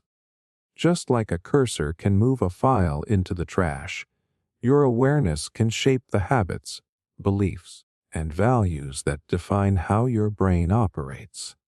But it changes the way you think about free will. It means that the sense of being in control might be more about storytelling than actual authorship. You feel like you are making the call, but maybe the call was already made, and you are just catching up.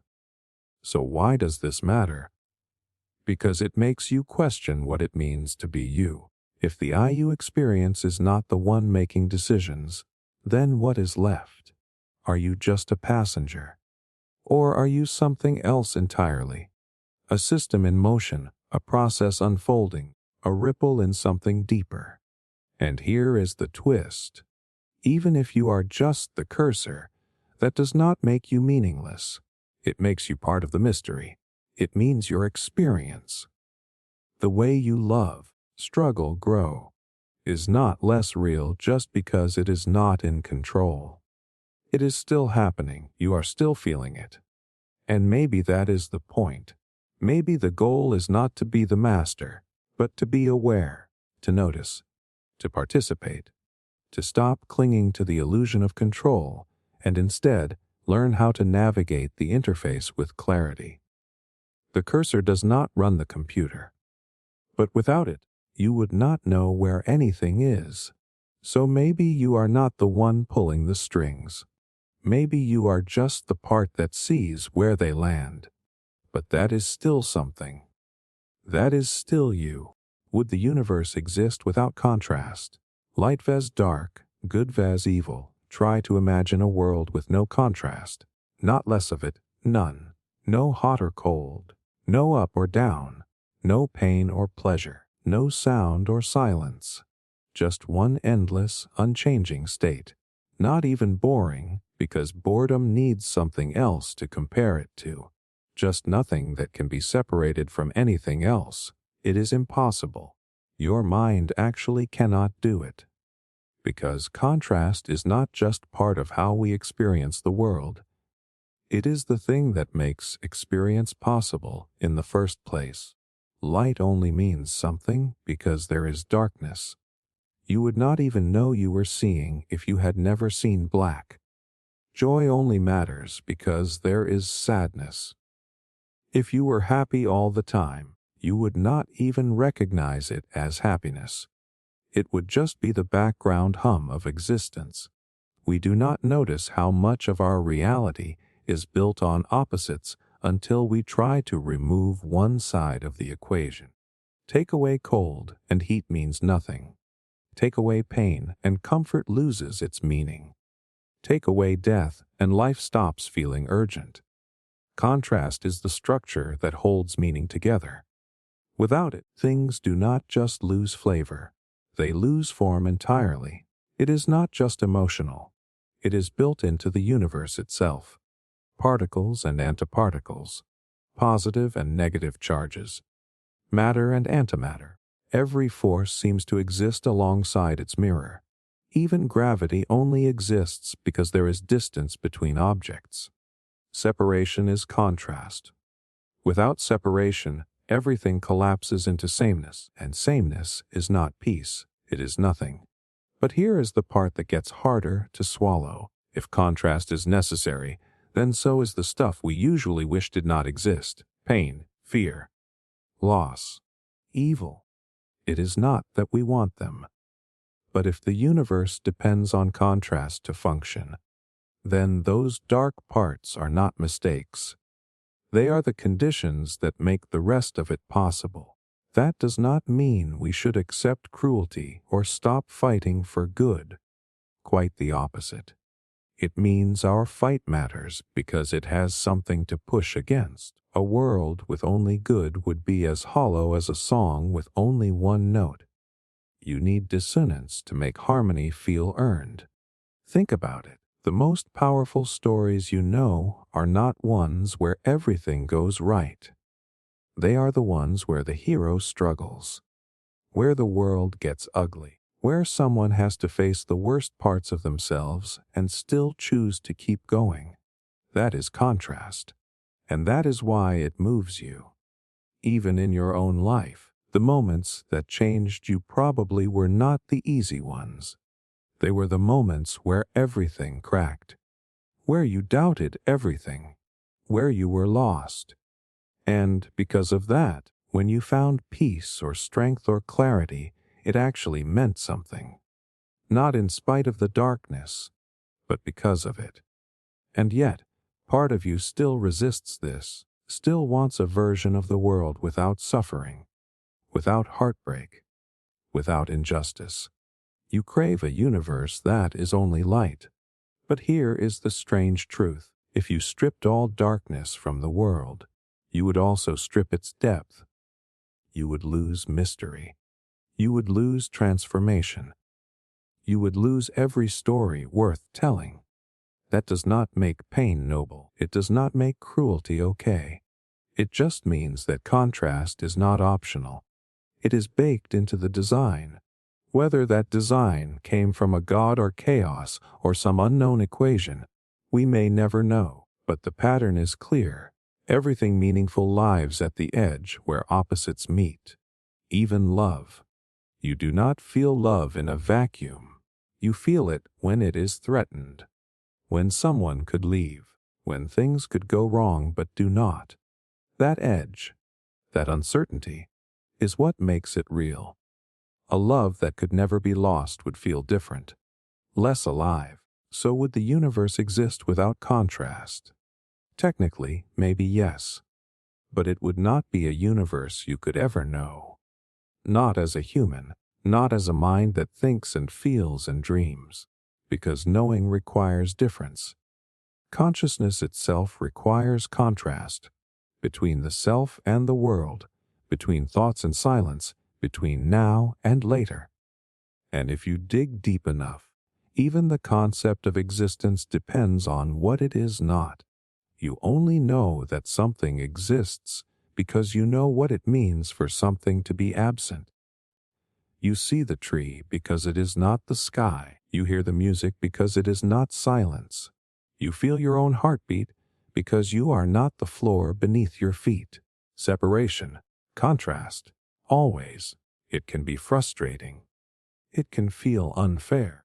But maybe the goal is not to erase the dark. Maybe the goal is to use it, to let it sharpen your vision, to let it carve out space for beauty, to let it break you open in ways that make room for more light, not less. Because contrast is not just a feature of the universe. It is the way you wake up inside it, the way you find your path, the way you learn what matters. What if the thing you fear most is already part of you?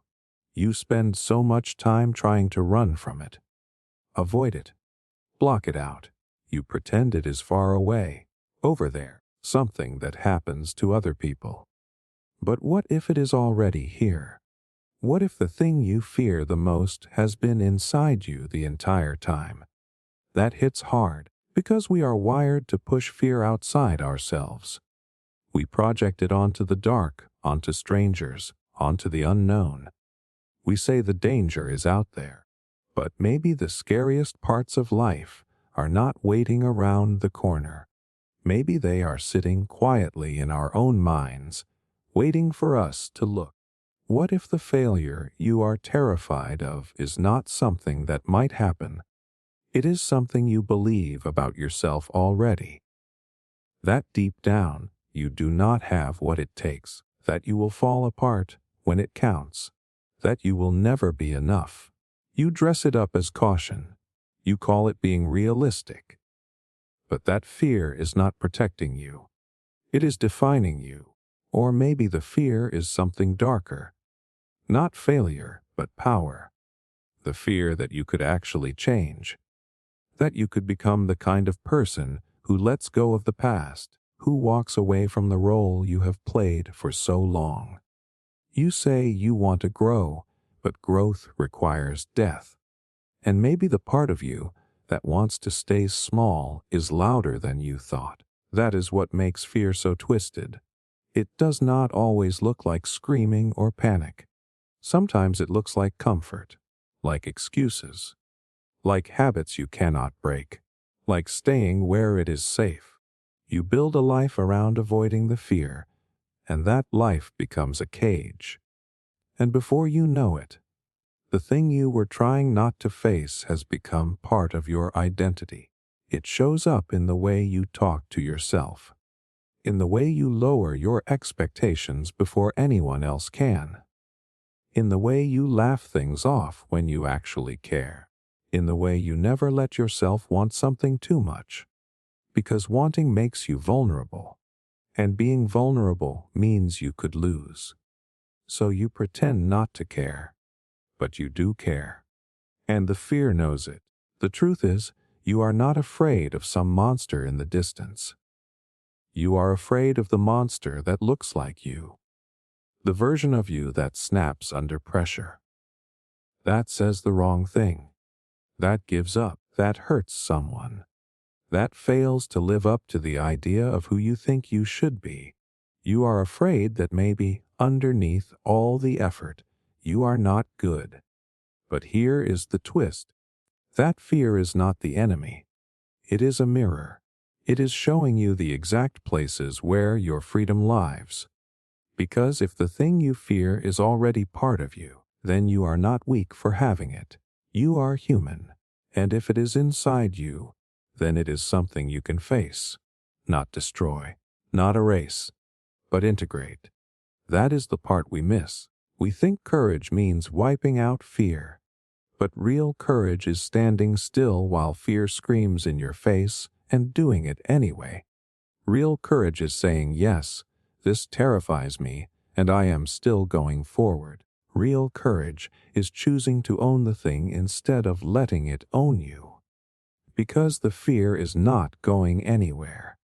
And the harder you try to suppress it, the more it controls you. But the moment you turn around and look it in the eye, really look, something changes. You stop being a victim of your own mind. You stop running in circles. You start moving through it. Sometimes, the most powerful shift happens not when you get rid of the fear, but when you stop being ashamed of having it.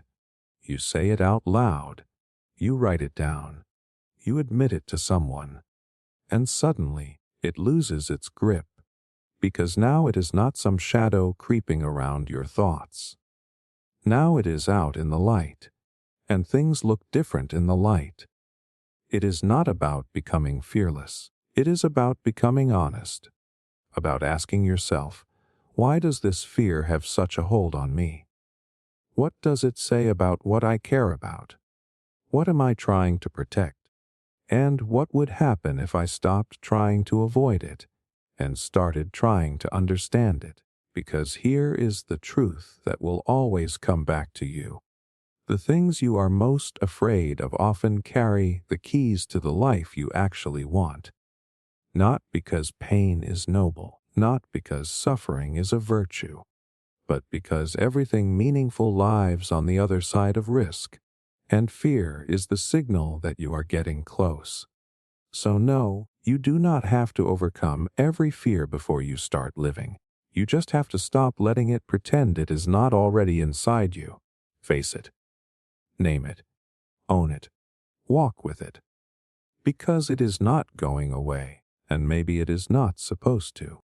Can something be 100% true, but still feel completely false? There are moments when someone tells you something that is undeniably true. The facts are clear. The evidence is right there. Every piece of logic points in the same direction. But for some reason, deep down, it still feels wrong. You nod your head, maybe even say you get it. But inside your body, it just does not land. That is where the split happens. Between what is true and what feels true. And once you see that gap, you realize how often your entire life has been built inside it. Like when someone tells you that you are loved, that you are enough, that you matter. Maybe you believe them for a second, but that old voice inside you rolls its eyes. You feel like they must be wrong, or confused, or just being nice. Because the truth you were taught to believe, through pain or silence or absence, was that you are only worth something if you earn it. So when someone gives it to you freely, it feels false, even when it is real. Or think about the things you wish were not true. Like when someone walks away from you and says it is not personal, or when life deals you a hand that makes no sense, or when everything falls apart and someone tries to comfort you with reasons. The logic might check out, the story might add up, but your body does not buy it. Because truth is not just what makes sense. It is what your nervous system is willing to believe. This is where things get messy, because your brain can understand something all day long, but your heart might still be stuck somewhere else. That is why healing is so hard. You can know the facts.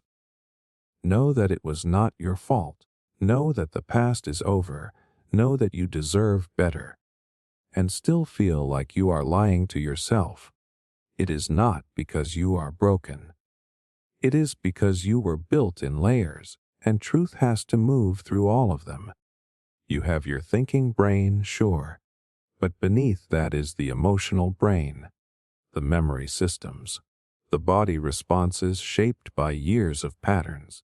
So even if something is 100% true in your head, it might have to fight its way through 100 locked doors before it feels true in your body. That is why people repeat the same self-destructive cycles even after they have had the big realizations.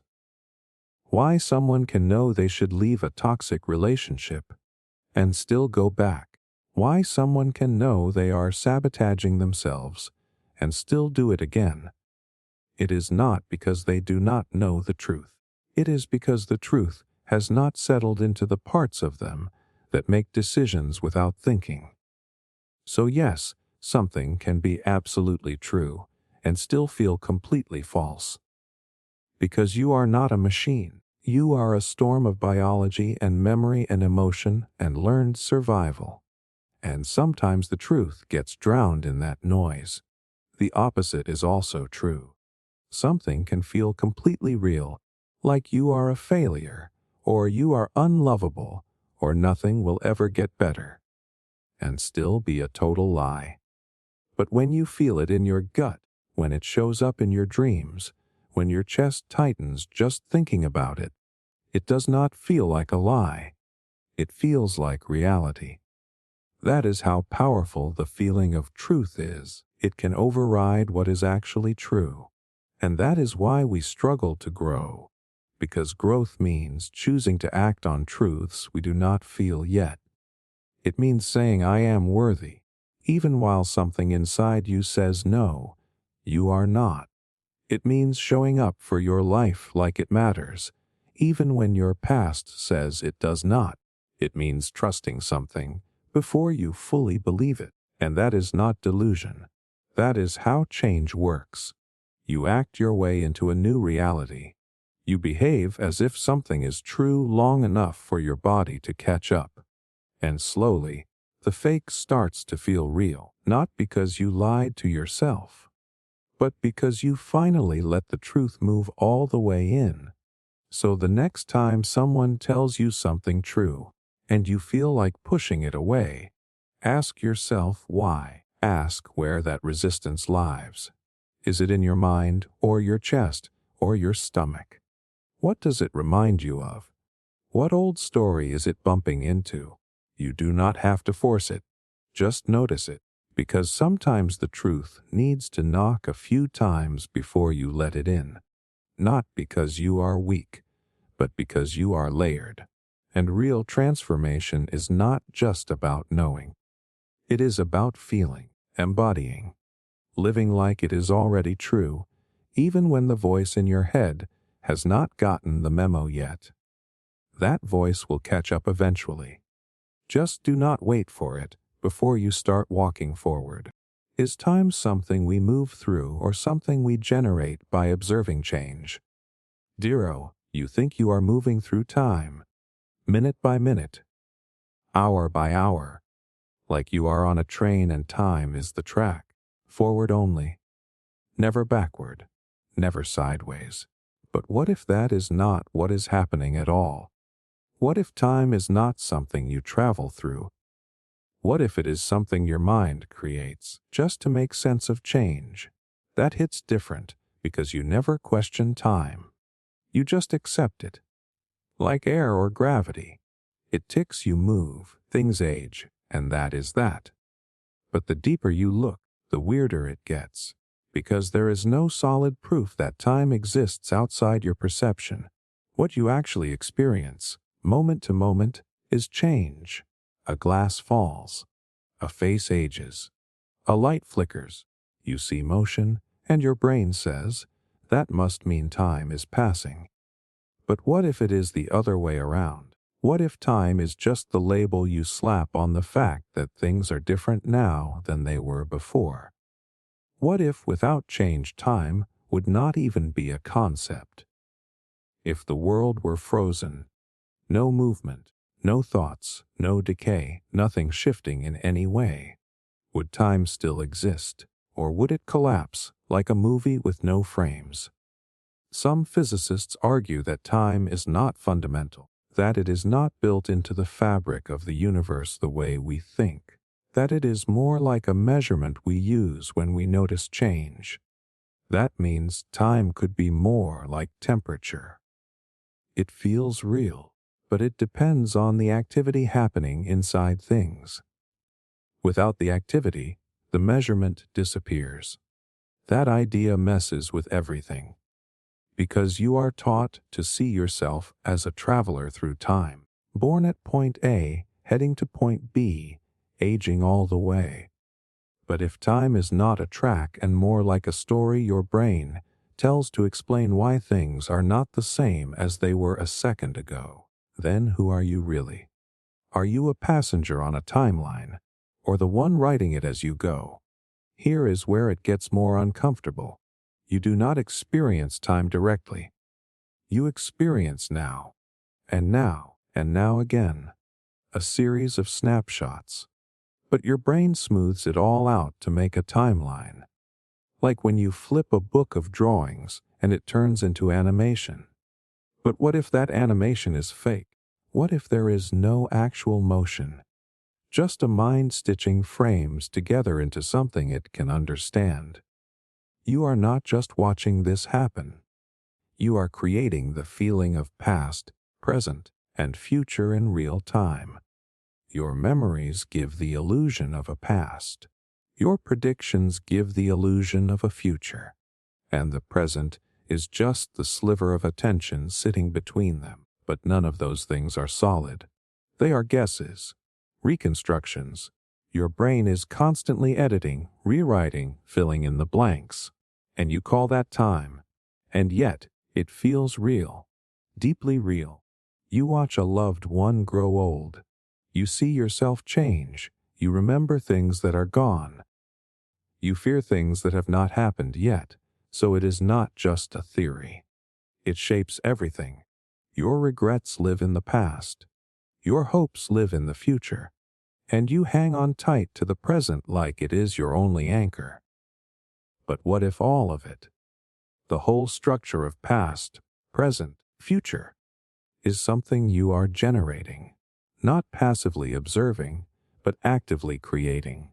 Like your mind is the projector and time is the movie you are watching. That does not mean time is fake. It means it might not be what you think it is. Because the world does change. You do age. The sun does rise and fall. But the story you tell about those changes.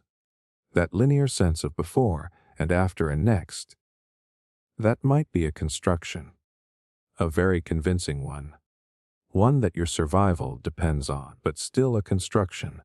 And if that is true, it changes how you live. It means the past is not fixed. Not really. Because your memory of it is fluid. It shifts every time you recall it. And the future is not a place you are headed. It is something you are constantly generating based on the present actions you take and the predictions you believe. You are not a traveler. You are an author. And time is not the road. It is the ink. So the question is not just what is time. The question is, what are you doing with it? If your mind plays such a huge role in shaping how you experience time, then maybe you have more power than you thought. Power to slow it down. Power to reframe the past. Power to let go of timelines that do not serve you. Because the more you understand time as something flexible, something generated, not given, the less you feel like a prisoner to it. And maybe that is the real freedom, not escaping time, but realizing it was never a cage. Are your emotions more real than facts? You can be surrounded by facts and still feel like you are drowning. You can have all the logic laid out, crystal clear, airtight, undeniable, and none of it will matter if your body says no. Because there are moments where emotion speaks louder than any fact ever could. And the scariest part is, it does not have to be true to feel real.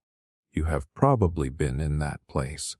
Someone tells you everything is okay, that you are safe, that you are not to blame, that you are doing your best, and yet you still feel panic rising in your chest, or shame sinking in your gut, or grief sitting heavy on your shoulders.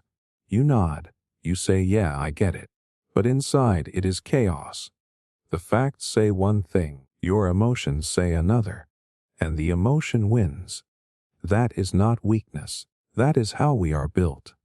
Your emotional system evolved to keep you alive, long before facts ever mattered. It does not wait for evidence. It does not care about reason. It reacts. Fast. Intense. Protective. Your brain gets hit with an emotional response in milliseconds. Then the logical part kicks in later, trying to make sense of what already happened. That means most of your decisions are made before facts even get a chance to speak. And this is where it gets strange. because emotions are not facts, but they create realities. If you feel abandoned, it does not matter whether someone actually left. Your brain processes that feeling as a real threat. If you feel like you failed, it does not matter that you did your best. Your body still floods with the chemistry of shame. And in that moment, no amount of data can override what you are feeling. So the question becomes, what is more real? The world as it is, or the world as you feel it? And maybe the answer depends on which one has more power over your life. Because feelings shape behavior. They shape memory. They shape relationships. If you feel unsafe in a situation, you will act differently, even if there is zero objective threat. If you feel unworthy, you will hold back, even if everyone around you believes in you. Emotions steer the ship, even when the compass says you are heading the wrong direction. But it is not just about being ruled by feelings. There is another layer to this, because sometimes the emotion tells you something that facts cannot. Sometimes it picks up on something that is real but hard to measure, like a vibe, a shift in energy, a subtle change in tone. You feel the room get colder, the silence drag on, the tension build. There are no facts you can point to, but you know something is off. Your emotion caught it first. That is why emotions matter. They are not irrational. They are signals. Messy, confusing, sometimes distorted signals, but still signals. Your job is not to ignore them, and it is not to obey them blindly either. It is to learn how to interpret them, to ask, what is this trying to protect me from? What old wound is it touching? What unmet need is it screaming about? Because when emotion and fact are in conflict, it is not a matter of which one is right. It is a matter of which one is louder. And if you do not know how to listen to both, you end up lost, either cut off from your own humanity or trapped in a loop that logic alone cannot break. You have probably had moments where you told yourself, I should not feel this way. The facts do not support it. I am overreacting. But that only makes it worse. Because now you are not just feeling something painful. You are judging yourself for it. That is how emotional truths get buried, not because they are wrong, but because you shame yourself for having them. But emotion does not need permission. It shows up anyway. And sometimes, your emotions are truer than the facts people try to feed you. They tell you to calm down, but they do not know what you have survived. They tell you it is not a big deal, but they do not live inside your skin. You feel what you feel for a reason, and it is not your job to prove it to anyone.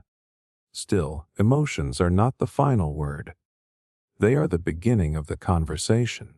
Just because you feel unlovable does not mean you are. Just because you feel unsafe does not mean you are in danger. But those feelings deserve to be seen, not dismissed, because when you let yourself feel fully, without fear, without shame, that is when you can start to heal. So maybe the real power is not in choosing between emotion and fact. Maybe it is in learning how to hold both, to feel deeply and still think clearly, to honor your emotional truth without letting it drag you into stories that are not helpful. That balance is not easy, but it is where transformation lives. Because your emotions are real, even when they are not factual, and your facts matter, even when they do not match how you feel. You are not one or the other, you are both. And the more you understand that, the more free you become. If language defines thought, how did the first thought happen? Imagine for a second that you are a human with no language. Not just silent, but language has never existed for you. No words, no labels, no grammar, no name for anything, not even yourself. Now the question becomes, How do you think? Can you even think at all? Or are thoughts just noise until we wrap them in language? That is what gets wild, because most of your thinking happens in words. You narrate your life. You reason through arguments. You imagine the future and replay the past. And most of it sounds like speech in your head, so naturally. People say language shapes thought. That if you do not have the word, you cannot fully hold the idea. And if that is true, there is a disturbing follow-up question. What was the very first thought? Who or what had it? And how could it exist before language was even born? Try going all the way back. Before culture. Before tribes. Before the first spoken sounds had any shared meaning. There is a creature somewhere who feels something. Hunger, pain, wonder. But how does that creature process it? Can it reflect? Can it understand the feeling as something separate from itself? Or is it just reaction? Does a feeling become a thought the moment you can name it? Or was thinking always there, just waiting for words to catch up? That is the paradox. If language is required for thought, how did the first person ever create a word? What sparked that leap from instinct to idea, from feeling to concept? You do not just grunt and suddenly invent vocabulary. Something had to exist before words. Some kind of proto-thought. A flash of awareness. A pattern recognized. A desire understood, even if only in fragments. So maybe thought is not born from language. Maybe language is born from thought, but not the kind of thought you are used to. Not inner dialogue, something deeper, more primal. A gut-level knowing, a sense of distinction. Like knowing this is self, and that is other. This is safe, and that is dangerous. This helps me live, and that does not. No words, just the pulse of consciousness starting to form. It is like music. You can feel it before you describe it. Language is what allows you to share it, to pass it on, to turn raw sensation into structure, but the spark was already there. The seed of awareness does not need a name to exist. It just needs time to unfold. Think about babies. They do not speak, but they still show curiosity. They explore, they get frustrated, they anticipate, they learn patterns, all before they can say a single word, which means thinking exists before speaking. And in a way, that is what makes language so powerful. It is not the origin of thought, it is the sculptor of it. It takes the fog and gives it shape, but the fog was always there. Now flip that. Once you have language, your thoughts become trapped in it. You start thinking in categories, in binaries, in labels that were handed to you by culture and upbringing. And sometimes, you cannot even feel something until you find the right word. You say, I did not know that is what it was until someone described it. Like naming it finally allowed it to exist in your mind. That shows how deeply language reshapes reality. Not just how you describe the world, but how you experience it. If your language has no word for regret, how do you hold that emotion? If your culture never defined boredom, do you even feel it the same way? So once language enters the scene, it does not just express your thoughts. It builds the walls those thoughts live inside, and that is both a gift and a trap, because the more fluent you become in language, the more you might forget there is a layer beneath it. The wordless one. The one that existed before words. The one that might still be running the show. That is why sometimes you know something before you can explain it. Or you feel something is true, but cannot put it into words. That is your pre-language mind speaking. The old operating system that never went away. So maybe the first thought was not a sentence. Maybe it was a question without words. A pulse of awareness. Something like, what is this? Who am I? Why does it hurt? Not spoken, not even understood, just felt, and from that feeling came the need to communicate, to remember, to relate. So someone somewhere made a sound, and someone else responded. And eventually, those sounds became words. And those words became stories. And those stories became everything. But that first moment, the one before language, might be the most important of all, because it means you were thinking long before you had words for it. And maybe that means your deepest truths cannot be spoken, only felt, only known. So the next time you are searching for clarity and words are not helping, try stepping back. Go quiet. Go underneath the labels, beneath the stories. You might find that what you are looking for was already there, just waiting for the noise to stop. Could the self be an illusion made of smaller illusions? You say the word "I like" it means something solid, something fixed. I am here. I feel this. I want that. But have you ever stopped to ask what exactly is doing the talking? Who is this I? Where does it live? What is it made of? Because the more you zoom in, the fuzzier it gets, like chasing a shadow that disappears the closer you look. You might think the self is your thoughts, but those change. One moment you love someone, the next you are not sure. One day you are confident, the next you spiral. So if your thoughts are constantly shifting, are they really you? Maybe you are your memories, but even those are unreliable. Your brain edits them every time you recall them. You forget. You rearrange. You invent details to fill in gaps. So what part of that is actually true? What part is truly you? Maybe you say the self is your body. That feels more real, right? But what part? Your cells replace themselves. Your skin regenerates. Your brain rewires. You are not the same physical matter you were 10 years ago. Not even close. So where is the you that has supposedly stayed constant this whole time? This is where it gets wild. What if there is no solid you at all?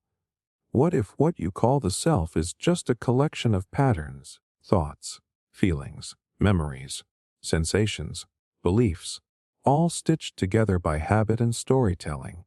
What if the self is not a thing you are, but a thing your mind creates on the fly? A kind of illusion, but not in the sense that it is fake. More like a magic trick you are performing on yourself without even realizing it.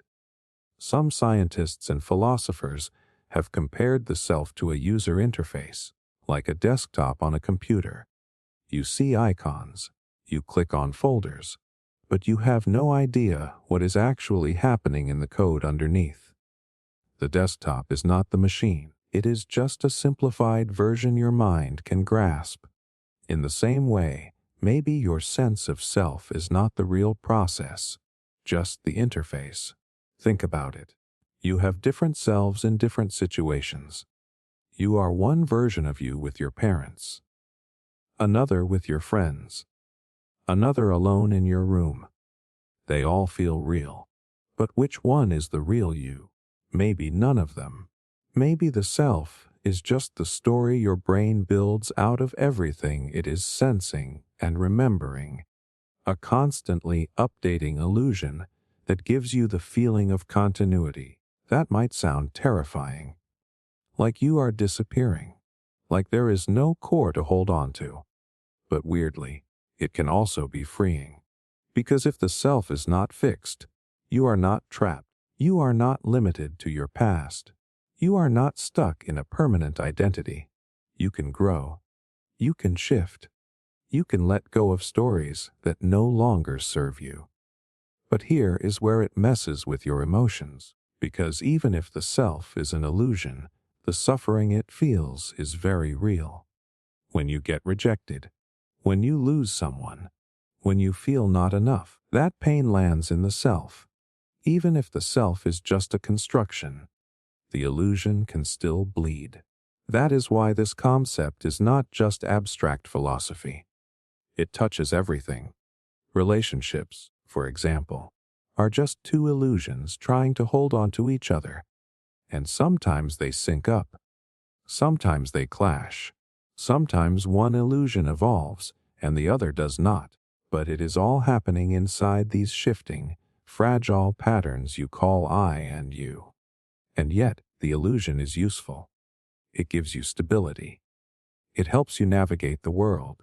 Without a self, you would not know where your boundaries are. You would not remember your goals. You would not have dreams. So maybe the point is not to destroy the illusion. Maybe it is to see through it, just enough to stop being controlled by it. Because when you take the self too seriously, when you believe every thought, every feeling, every fear as gospel, that is when you suffer most. That is when you feel like you have to defend yourself at all costs.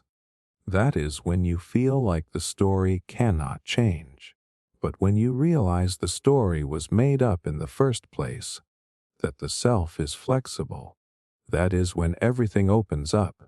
You do not have to be the same person you were last year, or last week, or yesterday. You can shift the story, because it was never carved in stone. It was only ever a pattern, held together by memory and emotion and repetition. So the next time you feel stuck or broken, or like you do not even know who you are anymore, maybe that is not a crisis. Maybe that is the moment the illusion starts to soften. And maybe that is the beginning of real freedom. What if randomness doesn't exist? Only hidden patterns we don't understand yet. Sometimes it feels like things just happen for no reason. You lose something. You miss a moment by seconds. You meet someone at the exact right time, and the first thing your brain says is, "Wow, that was random." But what if it wasn't? What if nothing actually is? What if every so-called coincidence is just a pattern you haven't seen yet? Not because it's not there, but because your mind isn't wired to notice it yet, like trying to hear a frequency your ears can't pick up. The signal exists. You just can't detect it. This idea breaks something deep, because you have been told your whole life that randomness is real, that the universe is messy, that some things just happen without cause, a roll of the dice, a car crash, a lottery win. But here is the problem. Most of what we once thought was random turned out to follow rules. The weather, the way planets move, even how birds flock. It all looked chaotic until we found the math behind it. So you have to ask yourself, what if everything is like that? What if so-called chaos is just order too complex to see? Patterns buried under layers of other patterns. Not gone, just hidden. It is the same with your life. You look back on certain events and think, that was luck, or that was bad timing. But zoom out far enough, and you start to see threads. One thing leads to another. A breakup makes room for something new. A failure pushes you in a direction you never would have chosen otherwise. You did not plan it. But maybe it wasn't random either. Now here is where it gets strange. If randomness is just a word we use when we don't understand a system, then maybe we are surrounded by systems we are blind to. Maybe your habits, your relationships, even your thoughts, are all connected to deeper rules you haven't cracked yet. Rules that shape who you attract, what you fear, what you repeat without knowing why.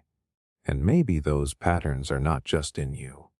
Maybe they're everywhere. Imagine every event in your life was part of a pattern so complex, it looks like chaos from the inside, like looking at one puzzle piece and calling it nonsense, until you step back and see the full picture. But here's the catch. The human brain hates not knowing. So when you don't understand a pattern, you label it random and move on. That protects you. It lets you let go. But it also shuts down curiosity. Because if you believe something is random, there's no reason to question it. But if you believe there's a pattern, even a hidden one, suddenly your whole perspective changes. You stop asking, "Why did this happen to me?" and start asking, "What is this connected to? What chain reaction led here? What am I not seeing yet?" That shift is powerful. It means your pain might have context, your choices might have echoes, and your future might not be as up for grabs as you think. Not because it is scripted, but because everything follows laws, even the ones you have not discovered yet.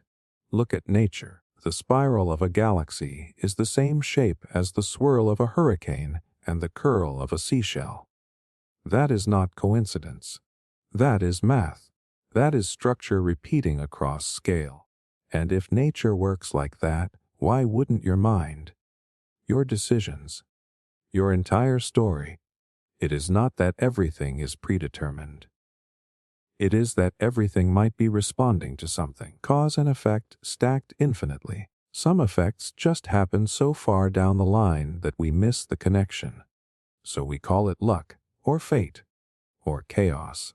But deep down, maybe it is all just consequences unfolding in ways too subtle for us to trace. Even quantum physics, the world of particles and probabilities, which most people use as proof that randomness is real, is starting to look more like misunderstood complexity than pure chance. Some scientists are starting to believe what we think of as random behavior might be influenced by variables we just cannot detect yet. That is not chaos. That is mystery pretending to be chaos. So the real question is, how would you live if you knew that nothing was random?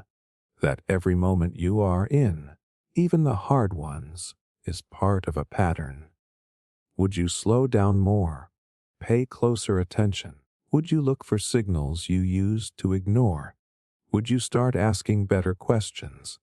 Because randomness is an easy answer, but pattern forces you to stay awake, to stay humble, to accept that you do not have the full map, but you are definitely on one.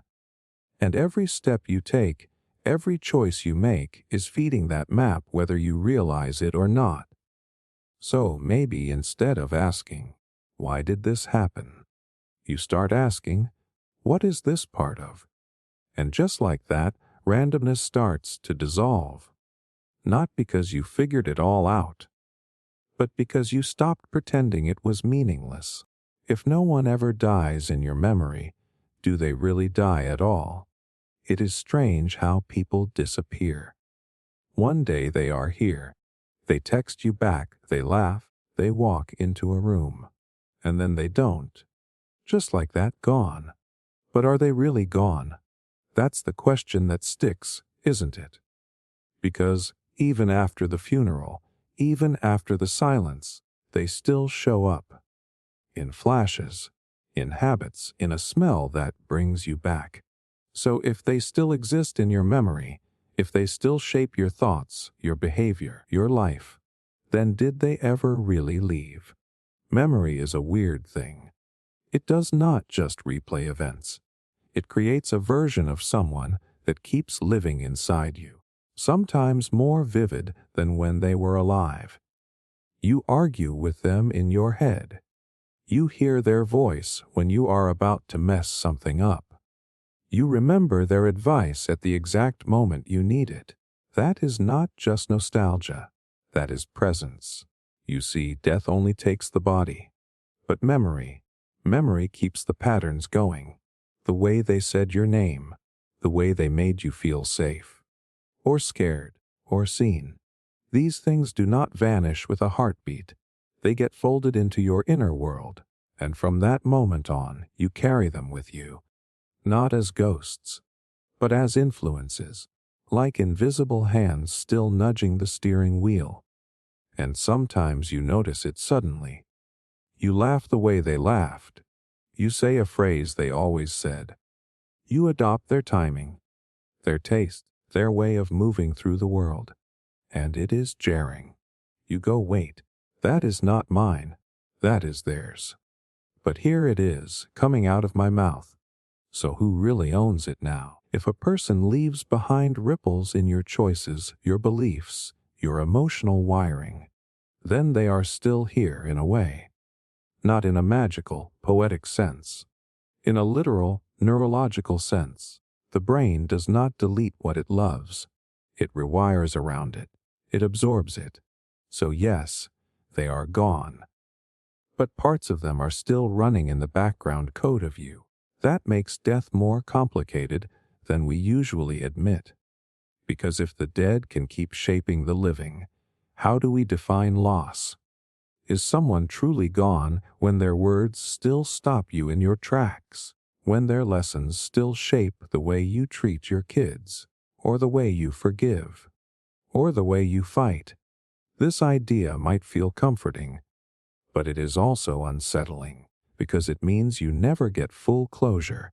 You never finish grieving. You just learn to live with echoes, some soft, some loud, some that show up when you least expect them and gut you like the loss is brand new. But maybe that is the point. Maybe permanence was never the design. Maybe people are supposed to fade into others like dye into water. Slow, invisible, irreversible. Maybe you are not just mourning them. Maybe you are becoming them in small and quiet ways. And this is not just for the people you loved. It happens with the ones who hurt you too. A parent who made you feel unsafe. A partner who left scars. A friend who vanished. You carry those too, not because you want to, but because memory does not ask permission. It builds your operating system with every interaction, good or bad. That is the burden of being human. You are a house full of voices that are not yours. Some that comfort, some that confuse, and some that haunt. But here is the twist. That means you will live on too. Long after your body gives out, someone will still flinch at the sound of your laugh. Still fold laundry the way you taught them. Still hear your favorite song and pause for a second without knowing why. That is a form of immortality, not the kind in movies. The real kind. The kind that lives in gestures and reactions and love that got handed down quietly, invisibly, without ceremony. So maybe memory is not just a mirror. Maybe it is a bridge. Between what was and what still matters. Between the person you lost and the person you are becoming. And that bridge is alive, changing, active. It can deepen or fade, but it never fully disappears. And as long as that bridge exists, maybe the people on the other side are not entirely gone. Maybe death is not the moment the body stops. Maybe it is the moment the memory stops being carried. And until that happens, until the last person forgets, they are not completely gone. So next time someone tells you they are sorry for your loss, maybe take a second and ask yourself, what exactly did I lose? The physical form, yes. That part is real and brutal.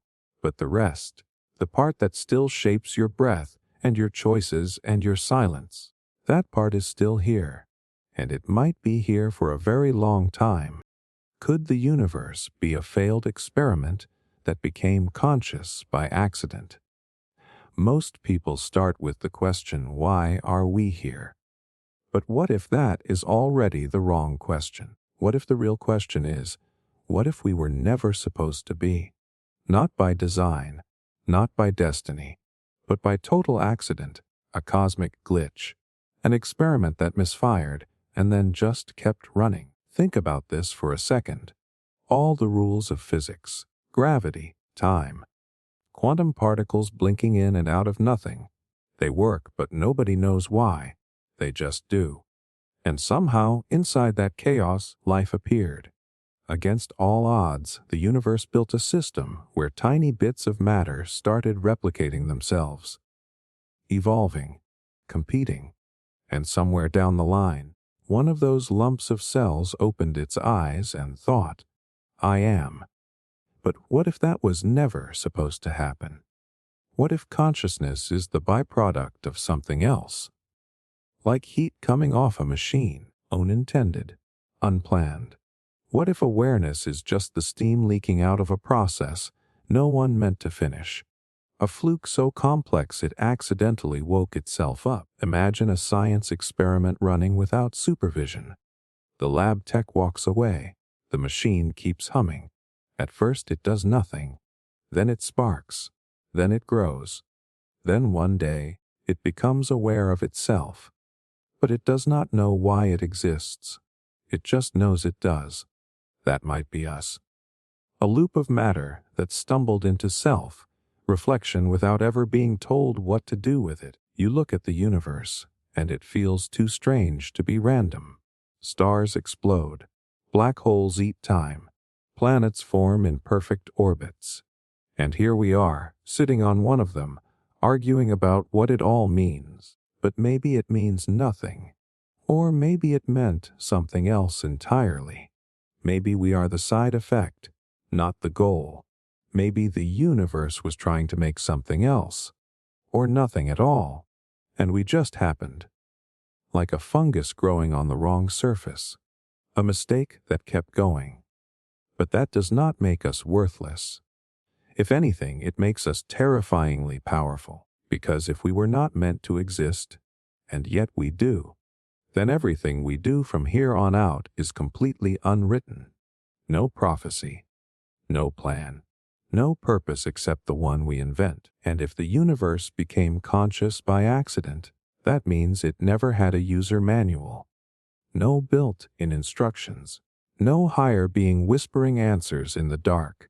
Just silence. Just us, making it up as we go. And maybe that is exactly what freedom is. Here is where it gets strange.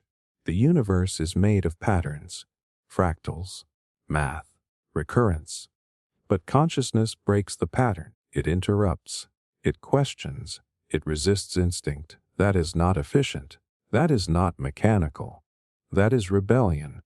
You are not supposed to notice the system from inside it. And yet, here you are, thinking about thinking.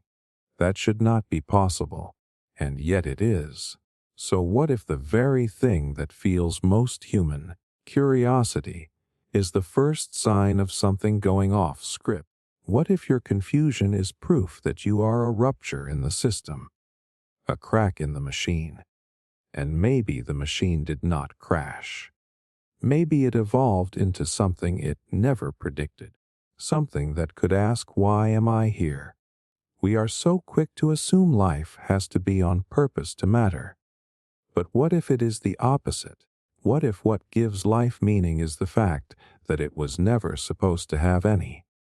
And yet here it is, full of laughter and pain and music and heartbreak and questions no one can answer. That is not failure. That is emergence. That is raw consciousness waking up inside the debris of a system that just kept spinning until one part of it decided to wonder what the hell is going on. And maybe that is what the universe has been waiting for this whole time. Not worship, not obedience, but awareness. Not a chosen species, just a loud one. One that keeps asking, keeps feeling, keeps breaking the loop long enough to invent new ones. If we are the accident, we are also the correction. We are the glitch rewriting itself. And maybe that is the most honest kind of existence there is. One without a script. One that has to find meaning where there was none to begin with. One that refuses to be just a reaction. One that dares to choose. So maybe you do not need to know if the universe wanted you here. Maybe what matters more is what you do now that you are. Because if there is no greater plan, then you are not waiting for permission. You are not a character. You are the author. And the story only moves when you move it.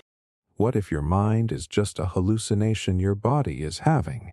You walk around every day thinking there is a you inside your head, making decisions, having thoughts, feeling things. But what if that voice you call me is not the real you at all? What if your mind is just a hallucination your body is having? A kind of side effect, like a dream that never ends. One your cells started a long time ago and just never stopped running. That sounds ridiculous at first. But think about it. Where exactly is your mind? You can point to your brain. Sure, you can scan it. You can see signals firing. But those are neurons, chemicals, electricity, not thoughts, not identity. Your brain is made of meat, same material as your liver or your skin. But somehow it tells a story, and you believe it. You live in it. What if that story is the hallucination? A useful one, a persistent one, but still a trick. The body needs to survive, so it builds a model of the world, a model of what hurts, what helps, what is self and what is other. And that model feels like consciousness. It feels like you. But it might just be a tool, a simulation running inside your nervous system to help you avoid pain and chase meaning. Nothing more. Now here is where it gets even stranger. There are people who lose parts of their self and do not even notice. People with brain injuries who forget entire memories but still function.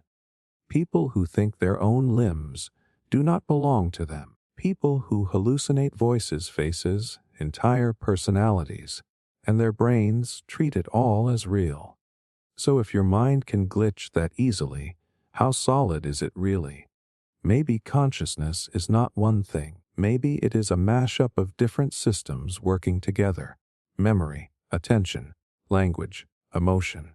Each one firing off its own messages, competing for space, and somehow your brain strings all that together into a story. And that story is the mind. That voice you hear. That sense of self. A convenient narrative. Not an entity. Just a loop. That here is the unsettling part. That loop is not under your control. You do not choose your thoughts. You notice them, you react to them, but you do not summon them on command. They arise, like weather, like dreams, and you follow them, thinking you are steering the ship. But maybe there is no ship, just waves crashing into each other and calling it identity. Your body is always doing things without your permission. Your heart beats. Your lungs pull in air. Your gut decides how you feel before your brain even catches up. There is growing science showing that your nervous system, especially your gut, sends more signals to your brain than the other way around. So maybe the mind is not the captain. Maybe it is the passenger, telling stories to make sense of what the body has already decided. And if that is true, then maybe free will is just part of the hallucination too. A useful illusion that helps you learn from the past. That helps you plan for the future. But in the moment, maybe the body leads and the mind just explains. That does not mean you are not real. It means your idea of what is real might need an update. If the mind is a hallucination, it is still a powerful one. It still feels pain. It still builds dreams. It still loves. But maybe those things are not proof of a self. Maybe they are proof of a system trying to survive, trying to connect, trying to make the chaos feel like something you can hold on to. You know that feeling when you are dreaming and it all makes perfect sense. Until you wake up. That is what this could be. Right now. This voice in your head. This personality. This entire mental life. Maybe it is the dream. And the real you is just a process. A biological dance. A bunch of flesh reacting to its environment in the most efficient way it knows how. And calling that dance a person. But maybe that is enough. Maybe you do not need to be more than that. Maybe being a hallucination is not a downgrade. Maybe it is a gift. You get to feel things that atoms should not feel. You get to imagine things that molecules should not imagine. You get to tell stories, fall in love, make art, ask questions that might not have answers, So maybe the mind is a hallucination, but it is your hallucination. And maybe the real power is not in proving it is real, but in using it to do something beautiful before it fades. Because even if it is a trick, it is the only one you have, so you might as well lean into it, live inside it, shape it, question it, break it open if you have to, but do not ignore it, because sometimes the most human thing you can do is believe in something that might not even exist, and still live like it matters. Can you ever prove you're not a brain in a vat? You think the ground under your feet is real, the air you breathe, the people you love. You think you are awake. You are certain of it, but here is the problem. You cannot actually prove it, not in any final way, and that is where things get weird. What if right now, this moment, you are just a brain floating in a vat, wires plugged in, chemicals dripping, simulated signals being fed to your cortex, and you would have no way to tell? That is not just science fiction. It is a real philosophical trap, because all your senses can be faked. Your eyes can be tricked. Your ears can be fooled. Your emotions can be manipulated with the right dose of chemicals. So if everything you know comes through those senses, and those senses can be hijacked, then how do you know this is real? Try to prove it. Go ahead. Look around. Everything you use as proof is part of the system. You say I can touch things. But what if that touch is just a signal? You say I can talk to other people. But what if those people are part of the program? You say you have memories. But those can be implanted. You say you have thoughts. But maybe those are just the narrative voice created to make sense of meaningless input. This is not about paranoia. It is about limits. You cannot step outside your mind to check if it is telling you the truth. You are trapped inside it, like being stuck in a dream and not knowing you are dreaming. And just like dreams, everything feels normal until it does not. You assume your thoughts reflect reality, but how would you know? What if you were created 5 minutes ago with all your memories preloaded? What if the people in your life do not exist anywhere but here? In this story your brain is spinning right now. Not because it is broken, but because it is wired to believe itself. Some people think that is impossible, that the world has too much consistency to be fake. But a simulation does not need to be perfect. It just needs to be convincing. And your brain does most of the work. It fills in gaps, it interprets, it edits. It is not a camera, it is a filter. And you live inside the filtered version, not the raw feed. And here is the wild part. Even if you are not a brain in a vat, the experience might be the same. Because your perception of reality is already a construction. You do not see the world. You see your brain's guess of what the world might be, based on limited data. So in a way, you are already living in a simulation, the one your nervous system built. That does not mean nothing matters, but it does mean you cannot lean on certainty to find meaning. You have to live with doubt, maybe forever, and that is uncomfortable. We want the ground to be solid. We want the mirror to be honest. We want to know we are awake. But you cannot get that guarantee. You never will. And maybe that is the point. Maybe the real test is not whether the world is real. Maybe the real test is how you act when you can never be sure. Do you become careless, cruel, numb? Or do you choose to care anyway, to feel anyway, to make the hallucination a little more humane, even if no one is watching? Because if you are a brain in a vat, the only thing you really have is how you respond to the illusion. You cannot break out, you cannot touch the outside world, but you can decide what kind of person you are inside it. Even if it is a story, it is your story. You can make it a tragedy, a comedy, a love letter, a rebellion. That choice still belongs to you, and maybe that is all that has ever belonged to you. Not the world, not the facts, but your relationship to them, how you interpret the fog, how you behave in the dark, what you build with the pieces, even if they might be fake. So no, you cannot prove you are not a brain in a vat. But maybe the deeper question is, does it matter? If everything you feel still feels real, if the people you care about still shape your heart, if the choices you make still echo into something, even if it is only inside you, then maybe reality is not what you can prove. Maybe it is what you decide to honor. That does not mean truth is dead. It means truth might be a practice, not a fact, something you commit to in a world that refuses to show its face. And that might be the most human thing of all, to keep reaching out even when you are not sure what is reaching back. If your mind changes constantly, what is you staying the same?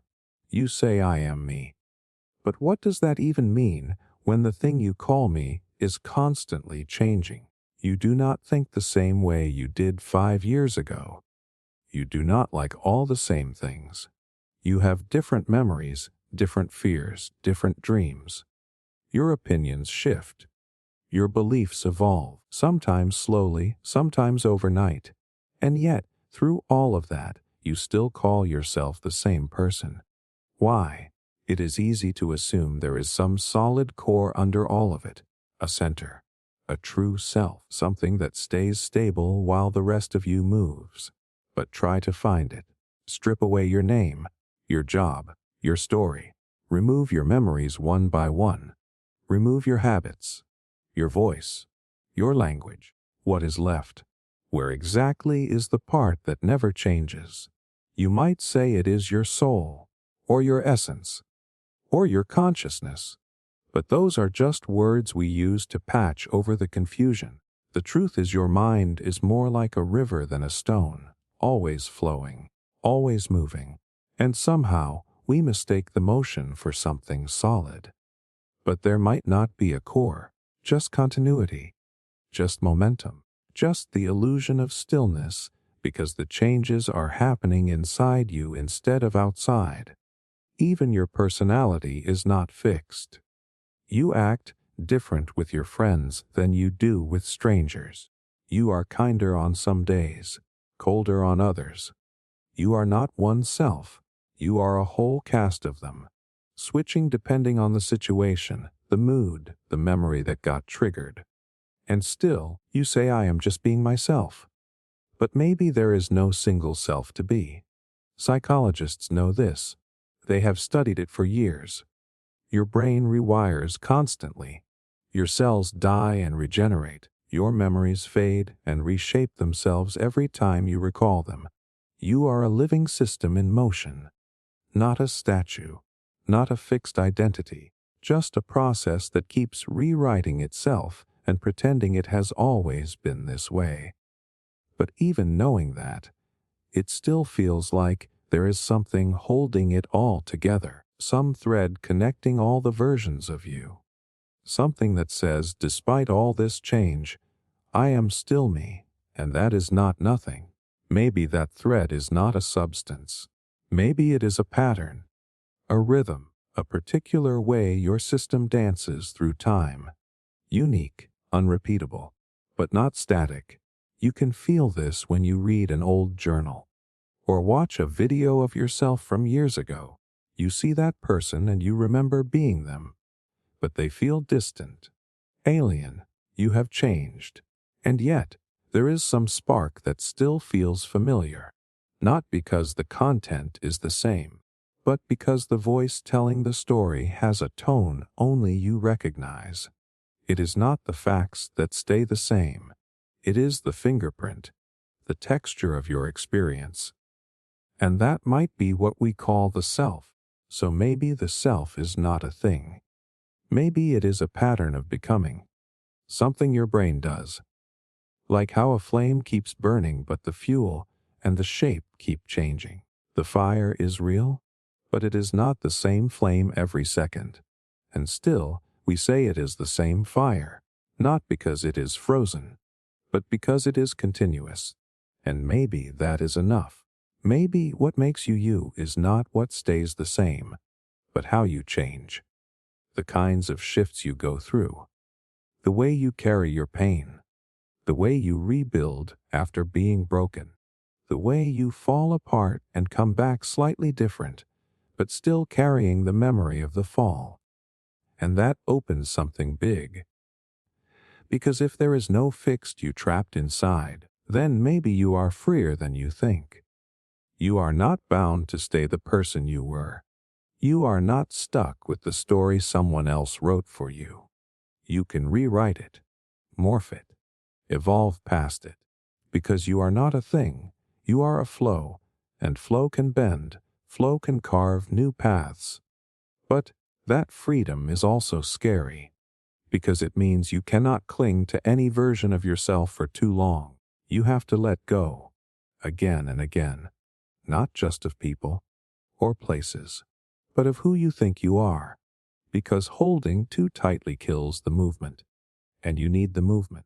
That is the only constant you actually have. So maybe the better question is not what is staying the same. Maybe the better question is who are you becoming now? In this moment, in this version of your mind, and are you becoming that person on purpose, or just by habit, because the mind will always change? That is what it does, but how it changes, that part is not automatic. That part you get to shape, and in a world where everything is shifting, maybe that small act of shaping is where your real power lies. What if numbers are more real than people? You can erase every person on the planet and the number 2 would still be there. Not physically, not floating in space, but as a truth. An abstract reality. Numbers do not bleed. They do not age. They do not rot or forget or get tired. You can destroy every book, burn every building, but 2 plus 2 will still equal 4. Somewhere, somehow. So here is the question. What is more real? Us, with our fragile, temporary, decaying bodies, or numbers, which never die, never lie, and never change? It sounds cold, right? But take a second. Ask yourself this. What does real actually mean? Is something only real if you can touch it? If that is true, then thoughts are not real. Love is not real. Pain is not real, because none of those can be held in your hands. And yet they shape everything. So maybe the definition of real has to be bigger. Maybe it has to include what stays true no matter what. And numbers are exactly that. You can run across cultures, centuries, languages. The logic of numbers stays constant. Nobody invented them. We discovered them. Like fossils. Like laws of gravity. They were already there, hiding in the background of reality. Long before humans knew how to count, the patterns were waiting to be named. And once we did name them, everything opened. Numbers became the invisible skeleton of the world. They shaped the stars, the cells, the tides, the music, the heartbeat. They gave us the ability to measure, predict, design, and decode. We build civilizations with them. We fly because of them. We calculate how long we might live and when the sun will explode and how to send a signal across galaxies. All with numbers. But people, we are messy. We contradict ourselves. We change our minds. We forget, lie, collapse under pressure. We are emotional, temporary. Our truths shift with mood and context. We can be broken, erased. We can cease to exist with one bad second. And that is terrifying. Because it makes you wonder, are we just the background noise in a much more stable system? A brief flare of thought on top of something colder and more permanent. And maybe that is why numbers feel so powerful. Because they do not care about us. They are not trying to please anyone. They do not need belief or loyalty or faith. They just are. Whether we understand them or not, whether we like them or not, they are not human truths. They are reality's truths. Unshaken, clean, but does that make them more real? Or just less alive? Because here is the thing. As perfect as numbers are, they cannot feel. They cannot love. They cannot cry from hearing a song. They do not suffer. They do not sacrifice. They cannot look at the night sky and feel small and sacred at the same time. They do not dream. And maybe that is the difference. Maybe the thing that makes us less consistent is the same thing that makes us matter. Because we do fall apart. But we rebuild, we change. But sometimes we choose to. We are fragile, but we protect each other anyway. We make meaning where there is none. We add stories to the equations. We put beauty into cold logic. Numbers explain how things work. People ask why they matter. That tension between math and meaning might be what keeps the universe from collapsing into either chaos or pure code. Still, the question lingers. If all humans vanished, would numbers still be there? And most likely, yes, because they were not created by us. They were revealed. And if another intelligent species showed up 1 billion years from now, they would find the same math, the same constants, the same invisible rules behind it all. That makes numbers feel more eternal than we are. But if numbers are more real, what does that mean for us? Does it make us less important? Or does it mean we are walking miracles, emotional storms built on top of eternal logic, complex systems held together by temporary choices, flesh born out of formulas, and somehow still able to ask these questions? Maybe people are not less real than numbers. Maybe we are what happens when numbers get weird, when they get messy, when they stop being predictable and start being conscious. We are not here to worship numbers. We are here to bend them, to make art with them, music, medicine, chaos, structure, language. We are the unpredictable remix of the predictable. So yeah, numbers might outlive us. They might be more constant, more solid, more clean. But we are the spark. We are the glitch that knows it is a glitch, the calculation that decided to feel something. And maybe that feeling, fleeting, chaotic, irrational, is the most rebellious form of reality there is. If you remove all labels, nationality, gender, name, what's left? Imagine waking up one morning and everything that ever defined you is gone. Your name, gone. The country you are from, gone. Your age, your gender, your job, your culture, all of it stripped away. You have no history, no assigned identity, no past for anyone to trace, just the raw you. And in that moment, the question hits hard. Who are you without your labels? Most people go their entire lives never having to ask that. They are wrapped in labels from birth. It starts with a name, then comes the nationality, then the race, then the gender, the religion, the hometown, the language, the politics, layer after layer, and we come to believe those layers are who we are. But they are not. They are stories we wear like uniforms. And if you peel them all off, what is underneath? It is uncomfortable, right? Because without those labels you are exposed. You are undefined, and being undefined is terrifying in a world built to sort people into boxes.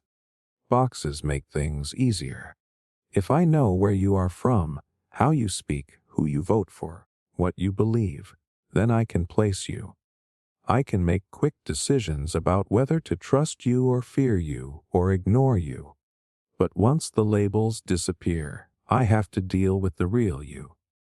The complicated, messy, label, less human that does not fit in any category. And maybe that is the point. Maybe the person you actually are is the one you have been hiding beneath layers that were never truly yours. Maybe some of those labels were handed to you before you could even think. Maybe others were chosen out of survival. Maybe some were forced. Maybe some felt like home. But none of them are the whole truth. And here is where it gets interesting. If you cannot define yourself by those things, what do you have left? You have your curiosity, your instinct, your attention, your sense of beauty, your reactions when no one is watching, your willingness to show up, your ability to feel joy or shame or guilt or wonder. You are left with your awareness, not of what you are called, but of what you are becoming. Strip away the identity and something deeper starts to speak. Something that does not care what passport you carry or what flag you fly. It asks different questions. Are you kind when you do not have to be? Do you listen? Do you create more than you destroy? Do you protect what cannot protect itself? Do you seek truth even when it hurts? Do you know how to be alone without collapsing? Can you love without possession? Can you lose without losing yourself? These are not label questions. These are soul questions, and most people avoid them by staying buried in identity. Because it is easier to say, I am this kind of person, because I am from here, or I was raised like that, or this is just how people like me think. But when you stop leaning on those excuses, you have to take full responsibility for who you are. No more masks, just mirrors. And the truth is, most people do not want to be free. They want to be safe, and labels feel safe.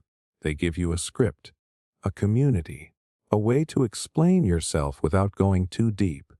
But they also limit you. They tell you what you can and cannot be, what you should and should not want. And slowly, if you are not careful, you start to shrink into them. You become your label, and that label becomes your prison. But if you are brave enough to drop the act, to remove the layers, to sit in the raw confusion of not knowing who you are, something incredible happens. You start to feel alive in a way that does not need an explanation. You are not this or that, you just are. Fully present, fully alert, fully open, and that state, that unfiltered state, is where the real you begins. It will not feel clean. It will not feel comfortable, but it will feel real. You will notice what you love when no one tells you what you are supposed to love. You will notice what you fear without anyone shaming you for it.